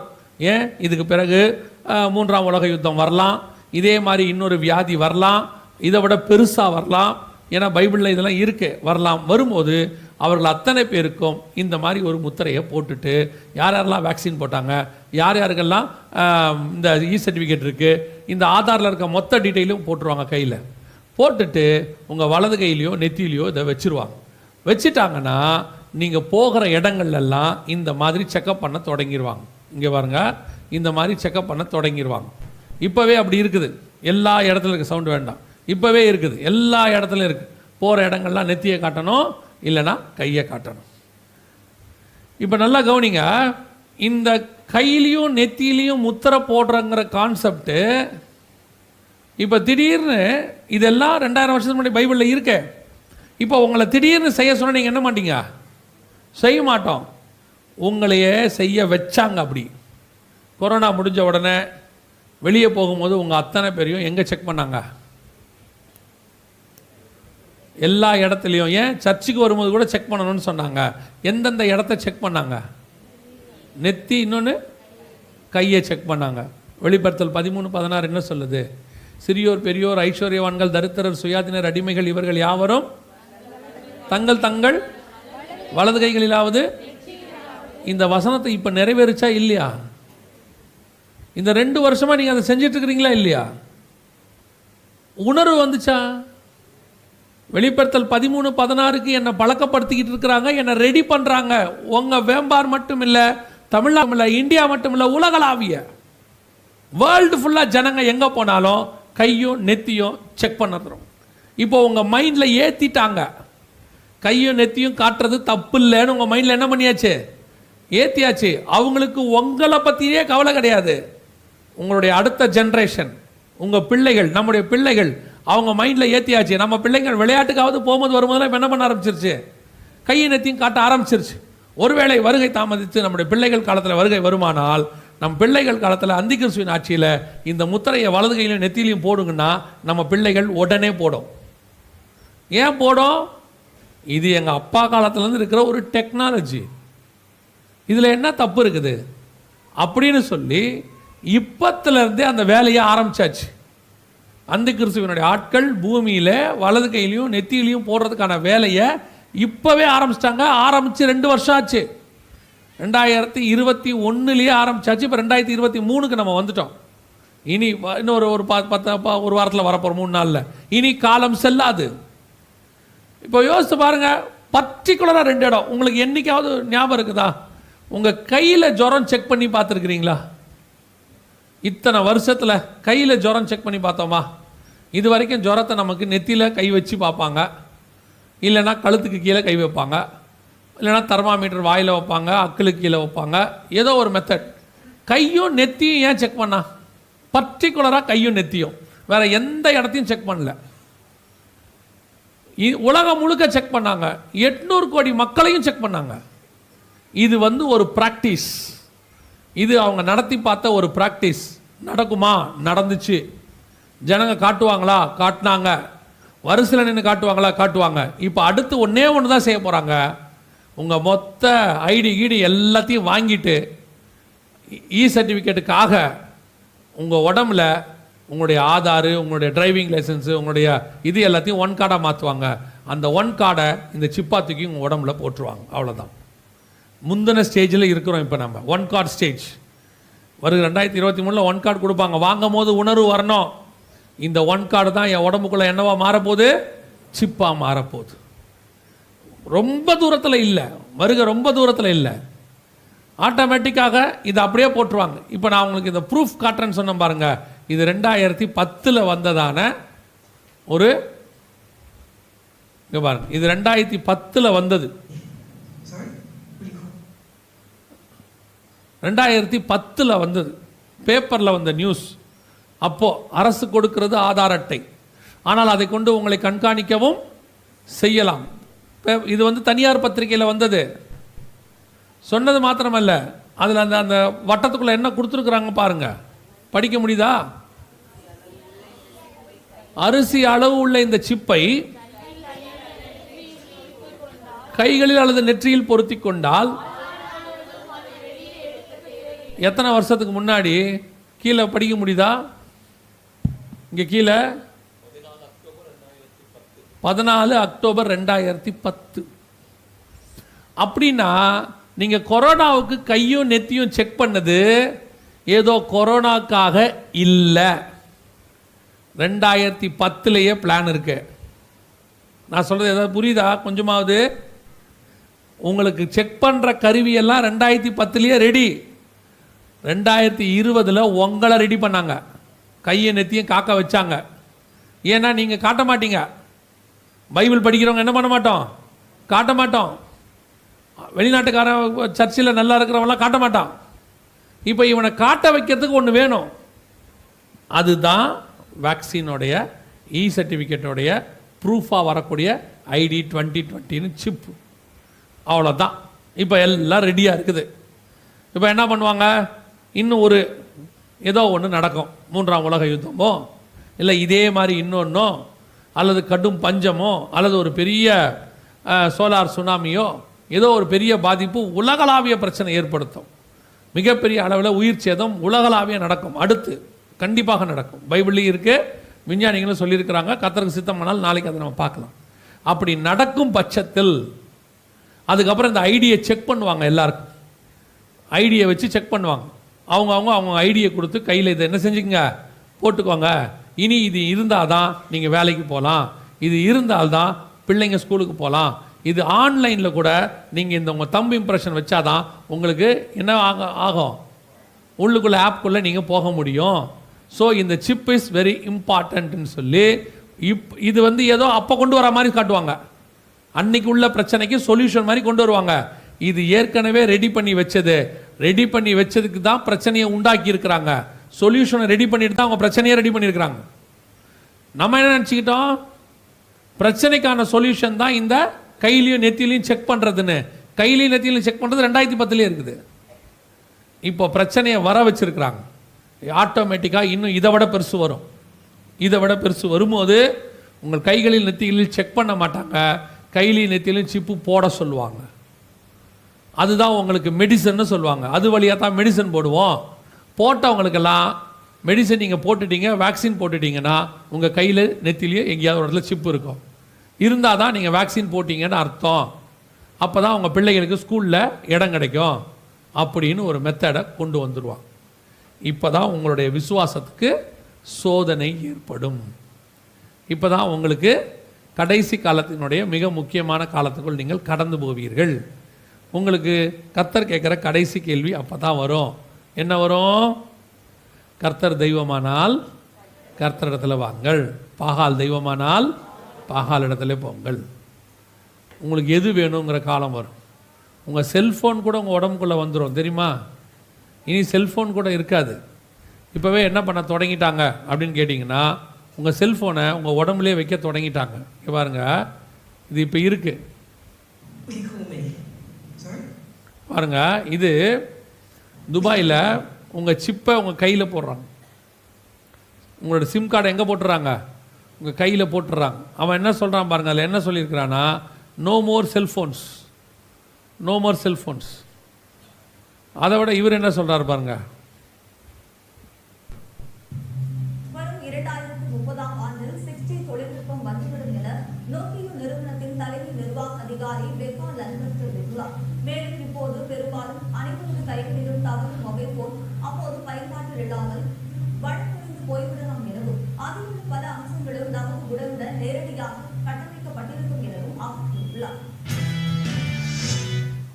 அவர் என்ன சொல்கிறாருன்னா, செல்ஃபோனே இருக்காதாம்மா, நம்ம உடம்புக்குள்ளே என்ன பண்ணிடுவாங்களா, கட்டமைக்கப்பட்டுருவாங்க. 2030க்குள்ளே இப்படி நடக்க வாய்ப்பு இருக்குது அப்படின்றாங்க. இதுவும் பொய். அவங்க ஏற்கனவே அதில் ஆடு வந்துடும், எல்லாம் வந்துடும். இதுதான் வெளிப்படுத்தல் 13:16. அவ்வளோதான். தங்கள் வலது கைகளிலாவது நெற்றிகளிலாவது. இப்போ எல்லாம் ரெடியாக இருக்குது. வீடியோ ஆஃப் பண்ணுங்க. எல்லாமே ரெடியாக இருக்குது. கர்த்தர் சொன்னபடியே துல்லியமாக இனி காலம் கண்டிப்பாக செல்லாது. நம்ம கடைசி காலத்தினுடைய மக்கள். எப்போ வேணாலும் கர்த்தருடைய வருகை சம்பவிக்கும் நம்ம கண்ணுக்கு முன்னாடி. இனி நடக்கிற சம்பவங்கள் எல்லாம் வருகைக்குடைய கடைசி கால சம்பவம் தான் நடக்கும். இனி நீங்கள் இந்த 2023 2024 இந்த கணக்கெல்லாம் பார்க்கக்கூடாது. எப்போ இயேசு வருவாருங்கிறது தான் கணக்கு. இனி ஆயத்தப்பட வேண்டியது மட்டும்தான் கணக்கு. அவரோடு கூட நாம் பறந்து எப்படி போகலாங்கிற ஆயத்தத்தை தான் நம்ம யோசிக்கணுமே ஒழிய, இனி இத்தனை வருஷம் போகும், அத்தனை மாதம் போகும், எத்தனை வருஷம் வேணால் போகட்டும். ஆதி அப்போஸ்தலர்கள் காத்திருந்த மாதிரி நம்ம காத்திருக்க வேண்டிய காலத்துக்கு வந்துட்டோம். எப்போ வேணாலும் கிறிஸ்துவின் வருகை சம்பவிக்கும். இனி நாட்கள் நிமிஷங்களை தாண்டி மணி நேரங்கள் நொடிகளுக்குள்ளே நாம் வந்துட்டோம். இப்போ இவ்வளவும் கடைசி 20 வருஷத்துக்குள்ளே நடந்திருக்குது. அதனால தான் இதை கடைசி காலம்னு சொல்கிறோம். 2000வது வருஷம் வரைக்கும் எதுவுமே நடக்கலை. இவ்வளோ விஷயங்களும் எப்போ நடந்திருக்குது? இந்த கடைசி 20-22 வருஷத்துக்குள்ளே எல்லாம் தயாராகிடுச்சு. உலகமே வலது கையும் நெத்தியும் காட்டுறதுக்கு ரெடி ஆயிடுச்சு. எங்கே போனாலும் கையும் நெத்தியும் காட்டுறதுக்கு நம்ம என்ன ஆகிட்டோம்? ரெடி ஆகிட்டோம். நமக்கு அடுத்த ஜென்ரேஷனுக்கு அதை பழக்கப்படுத்திட்டாங்க. நம்ம பிள்ளைகள் எல்லாம் இனி ஸ்கூலுக்கு போகும்போது எங்கே போனாலும் இதை காட்டிட்டு வாங்கன்னு சொல்ல போகிறாங்க. அவ்வளோதான். ஸோ வெளிப்படுத்தல ஆண்டவர் சொன்ன எல்லாமே ரெடியாக இருக்குது. இனி நம்முடைய வேலை ஒன்று தான், கர்த்தருடைய வருகையில் பிரவேசிப்பது. இதை எதையுமே சரி பண்ண முடியாது. நல்லா தெரிஞ்சுக்கொள்ளுங்க. இன்னும் கொஞ்சம் சரி பண்ணலாமா, இது கொஞ்சம் ரெடி பண்ணலாமா, எதுவும் செய்ய முடியாது. இனி ஒன்று தான் செய்ய முடியும், வருகையில் நாம் போகிறது. இதை விட்டாச்சுன்னா ஒருவரும் தப்பி போகாத லிஸ்ட்டில் உங்களையும் கொண்டு போய் வச்சுருவாங்க. அதுக்கு பிறகு ஒரு அரசாங்கத்தின் முத்திரையை உங்கள் கையில் போடுவாங்க. அது அந்தி கிறிஸ்துவனுடைய முத்திரையாக இருக்கும். அது அவனை சார்ந்தது. மொத்தம் 2 முத்திரை தான் பைபிளில். ஒன்று பரிசுத்த ஆவியாகிய முத்திரை, இன்னொன்று மிருகத்தின் முத்திரை. மிருகத்தின் முத்திரை போட்டால் பாதாளம், பரிசுத்தாவி முத்திரை போட்டால் பரலோகம். அவ்வளோதான். இப்போ நம்ம பரிசுத்தாவின் முத்திரையை பெற்றிருக்கிறோம். இப்போ நமக்கு பாதாளத்துக்கு போகக்கூடாதபடிக்கு கர்த்தர் நமக்கு ஒரு நல்ல வாய்ப்பை கொடுத்துருக்கிறார். நான் திருப்பியும் சொல்கிறேன், ஆண்டவர் உணர்த்துறதுனால சொல்கிறேன், உங்களை கர்த்தர் அதிகமாக நேசிக்கிறார். நீங்கள் சின்ன க்ரௌடு, சிறு மந்தை, அதுதான் குவாலிஃபிகேஷனே. பெரிய பெரிய கூட்டங்கள் தேவனை விட்டு தூரம் போன போது சின்ன மந்தைக்கு கர்த்தர் உணர்த்தி கொண்டிருக்கிறார். உங்களுக்கும் எனக்கு ஒரு நல்ல வாய்ப்பு கொடுத்துருக்கிறாரு. இனி காலம் கண்டிப்பாக செல்லாது. ஒவ்வொரு நாளும் ஆயத்தப்பட வேண்டிய இடத்துக்கு வந்துட்டோம். இந்த வருகையில் நான் போகணும், என்ன செய்யணும் அப்படின்னு கேட்டால் மிக முக்கியமான சில காரியங்கள் இருக்குது.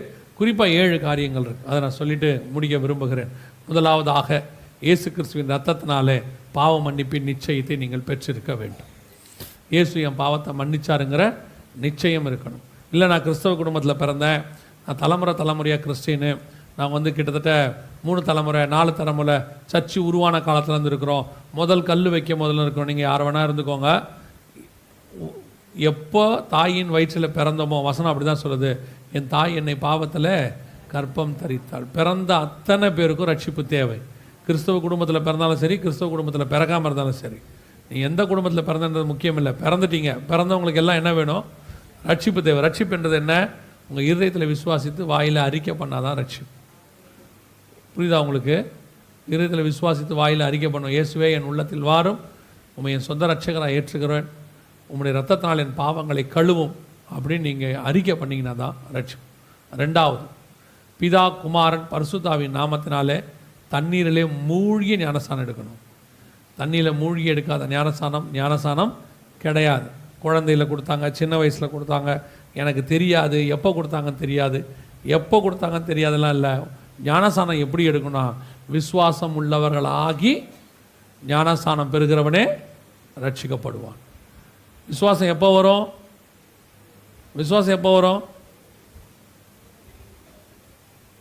என்ன சார்?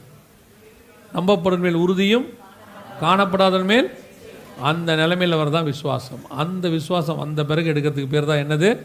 ஞானஸ்தானம். குழந்தையில நீங்கள் யாருன்னே தெரியாது, எப்போ கொடுத்தாங்கன்னே தெரியாது. அந்த ஞானஸ்தானத்தை பைபிள் சொல்லவும் இல்லை. இன்னும் ஒரு குரூப் இருக்குது, இல்லைங்க ஞானஸ்தானம் எடுக்காமல் பரலோகத்தெல்லாம் போக முடியாதா? போக முடியும்னு சொல்கிறாங்களே, அவங்க போக முடியும்னு சொல்லுவாங்க, ஆனால் போவாங்களான்னு தெரியாது. ஆனால் ஒருவன் ஜலத்தினாலும் ஆவியினாலும் பெறவாவிடில் பரலோகத்துக்குள் பிரவேசிக்க முடியாதுன்னு வசனம் சொல்லுது. கண்டிப்பாக தண்ணியில் மூழ்கிய ஞானஸ்தானத்தை என்ன செய்யணும்? பிதா குமாரன் பரிசுத்தாவின் நாமத்தினாலே எடுத்திருக்க வேண்டும். எடுக்காவிட்டால் போக முடியாது. இது 2வது, கண்டிப்பாக செய்யணும். 3வது, மீட்கப்படும் நாளுக்கென்று முத்திரையான பரிசுத்த ஆவியை துக்கப்படுத்தாதிருங்கள்னு எபேசியர் 4:30 சொல்லுது. கம்பல்சரி பரிசுத்தாவின் அபிஷேகத்தை நீங்கள் பெற்றிருக்க வேண்டும். இது நீங்கள் செய்கிறதில்ல, ஆவியானவரே நிரப்புவார். அதுக்கு உங்களுக்கு வாஞ்சை இருக்கணும். வாஞ்சியும் தவணமுள்ள ஆத்துமாக்களை கர்த்தர் என்ன செய்கிறாரு? நிரப்புகிறார்னு இருக்கு. கடைசி காலத்தில் மாம்சமான யாவர் மேலும் என் ஆவியை ஊற்றுவேன் அப்படின்னு இருக்கு. ஸோ கண்டிப்பாக பரிசுத்தாவின் அபிஷேகத்தை பெற்றிருக்க வேண்டும். பெற்றாதான் நீங்கள் வருகையில் போக முடியும். கொஞ்சம் பேர் சொல்கிறாங்க பரிசுத்தாவின் அபிஷேகம்லாம் இல்லை, வருகையில் அப்படிலாம் ஒன்றும் கிடையாது, ஆவியானவர் ஆள் தத்துவமே கிடையாது, அது சும்மா ஒரு பவர் தான் அப்படின்லாம் சொல்லுவாங்க. ஆதியாகமம் 1:2 வெளிப்படுத்தின விசேஷம் 22:17 வரைக்கும் ஆவியானவரை பற்றி பைபிள் சொல்லிக்கிட்டே வருது. ஆவியானவர்னே இருக்கு. ஒன்று வசனம் சொல்லுது, ஆவியானவர் ஜலத்தின் மேல் அசைவாடி கொண்டிருந்தார்னு ஆள் தத்துவத்தை பற்றி பேசுது. கடைசியா ஆவியும் மனவாட்டியும் வாய் என்பார்களாக. பைபிள் ஃபுல்லாக ஆவியானவர் பற்றி இருக்கு. ஆனால் கடைசி கால சபை இருக்கு பாருங்க, புதிய ஏற்பாட்டு சபை, இதை நடத்துறதே ஆவியானவர் தான். ஏன்னா 7 சபைகளுக்கு சொல்லும்போது அவர் சொல்றாரு, ஆவியானவர் சபைகளுக்கு சொல்லுகிறதை காது உள்ளவன் கேட்க கடவன் இருக்கு. பரிசுத்தாவின் அபிஷேகத்தை கண்டிப்பாக பெற்றிருக்கணும். ஒருவேளை நீங்கள் முழங்கால் படிக்கிட்டு உங்கள் வீட்டில் ஜெபம் பண்ணீங்கன்னா நிரப்ப ஆண்டவர் வல்லமை உள்ளவராக இருக்கிறார். உங்கள் வீட்டில் முடியாது, அது வாய்ப்பில்லைன்னா சபையில் நடக்கிற அபிஷேகத்தில் என்ன செய்யுங்க? கலந்து கொள்ளுங்க. இங்கே ஆண்டவர் உங்களை நிரப்ப வல்லமை உள்ள தேவனாக இருக்கிறார். அல்லேலூயா. அடுத்தபடியாக ரொம்ப முக்கியம், அப்போஸ்தலர் நடபடிகள் 2:40 சொல்லுது, மாறுபாடான சந்ததியை விட்டு உங்களை விலகி உங்களை ரட்சித்துக் கொள்ளுங்கள். மாறுபாடான சந்ததியை விட்டு விலகி உங்களை ரட்சித்துக் கொள்ளுங்கள். வேறுபாடு உள்ள வாழ்க்கை, இது ரொம்ப முக்கியம். இன்றைக்கி கடைசி காலத்தில் இந்த வேறுபாடு இல்லை. சபைக்கும் உலகத்துக்கும் என்ன இருக்கணும்? வித்தியாசம் இருக்கணும். சபை வேறு, உலகம் வேறு. தெளிவாக இருக்குது. ரோமர் 12 ஆண்டவர் சொல்கிறாரு, உலகத்துக்கு ஒத்த வேஷம் தரிக்காதிருங்கள்னு சொல்கிறார். சபை தேவனுக்குரியதான சாயலில் மாறணுமே ஒழிய உலகத்தின் வேஷத்தை இங்கே தரிக்கக்கூடாது. ஒரு காலத்தில் சபைக்கும் உலகத்துக்கும் நல்ல வித்தியாசம் இருந்துச்சு. அதுவும் ஆவிக்குரிய சபை வேறு எதோடையும் கலக்காது. ஆவிக்குரிய சபை கடைசி காலத்தில் ஆவிக்குரிய சபைக்காரங்களுக்கு ஒரு ஆசை வந்துருச்சு. என்ன ஆசை வந்துருச்சுன்னா, இந்த உலகத்தின் சபைக்காரங்க மாதிரி நம்மளும் பெரிய பெரிய கட்டடம், பெரிய பெரிய கூட்டம், அவங்கள மாதிரியே நம்மளும் எல்லாம் பண்ணணும்னு சொல்லி கொஞ்சம் உபதேசத்தில் எங்கே போயிட்டாங்க? காம்ப்ரமைஸ் ஆகிட்டாங்க. நல்லா சொல்கிறது புரியுதா? காம்ப்ரமைஸ் ஆகிட்டாங்க. அதனுடைய விளைவு சபை வளர்ந்தாற் போல் தெரிகிறது. சபை கட்டடம் பெருசான மாதிரி தெரியிருக்கு, ஆனால் உள்ள ஆவியானவர் இருக்கிறாரான்றதான் கேள்வி. இன்றைக்கி நிறைய சபைகள் ஆவியானவர் வெளியே தான் இருக்கிறாரு, உள்ளே இல்லை. கட்டடம் பெருசாகுது ஆகலைங்கிற பேச்சே இங்கே கிடையாது. அது பெருசானாலும் ஆகாவிட்டாலும் ஆவியானவர் உள்ளே இருக்கணும். அதுதான் முக்கியம். அதுதான் ரொம்ப முக்கியம். இன்றைக்கி கடைசி காலத்தில் பெரிய பிரச்சனை என்னென்னா, இன்றைக்கி அத்தனை பேரும் உலகத்துக்கு ஒத்த வேஷம். ஆவிக்குரிய பாடல்களை கேட்கும் போதே தெரியும் இது தேவனுடைய பாட்டு அப்படின்னு சொல்லி. ஆனால் இன்றைக்கி நல்லா 2 மியூசிக்கும் ஒரே மாதிரி தான் இருக்குது. நடுவில் இயேசுன்னு வந்தால் நம்மளுது, இயேசு வராட்டி அவங்களுது. இதில் நம்மால் இயேசுனே இல்லாமல் பாட்டு வேறு எழுதுறாங்க. இப்போ நம்ம பாடலில் என்ன இல்லை? இயேசுவின் நாமமே இல்லாமல் பாட்டெல்லாம் வருது. இப்போ ஃபேஷன். ஒருத்தர் சொல்கிறார், ஒரு போஸ்டர் அடிச்சிருக்காங்க, அதில் வாருங்கள் காதலை கொண்டாடுவோம், பிப்ரவரி 14 இது. இந்த போஸ்டர் இப்படி பார்த்தா என்ன தெரியுது? அவங்கள ஒரு சர்ச்சில் நடத்துகிறாங்க இதை. அங்கே இருக்கிற ஒருத்தரை கூப்பிட்டு கேட்டேன், இது என்னையா போஸ்டர் இப்படி அடிச்சிருக்கீங்க? ஒரு வசனமும் இல்லை. நீங்கள் வேறு எந்த காலத்தில் இருக்கீங்கண்ணே? இயேசு பேர் போட்டால் ஜனங்க வரமாட்டாங்கண்ணே. எப்படி? இயேசு வந்திருக்கிறாருன்னு கேட்டால் ஜனங்க ஓடி வந்தாங்கன்ற காலம் போயிருச்சே.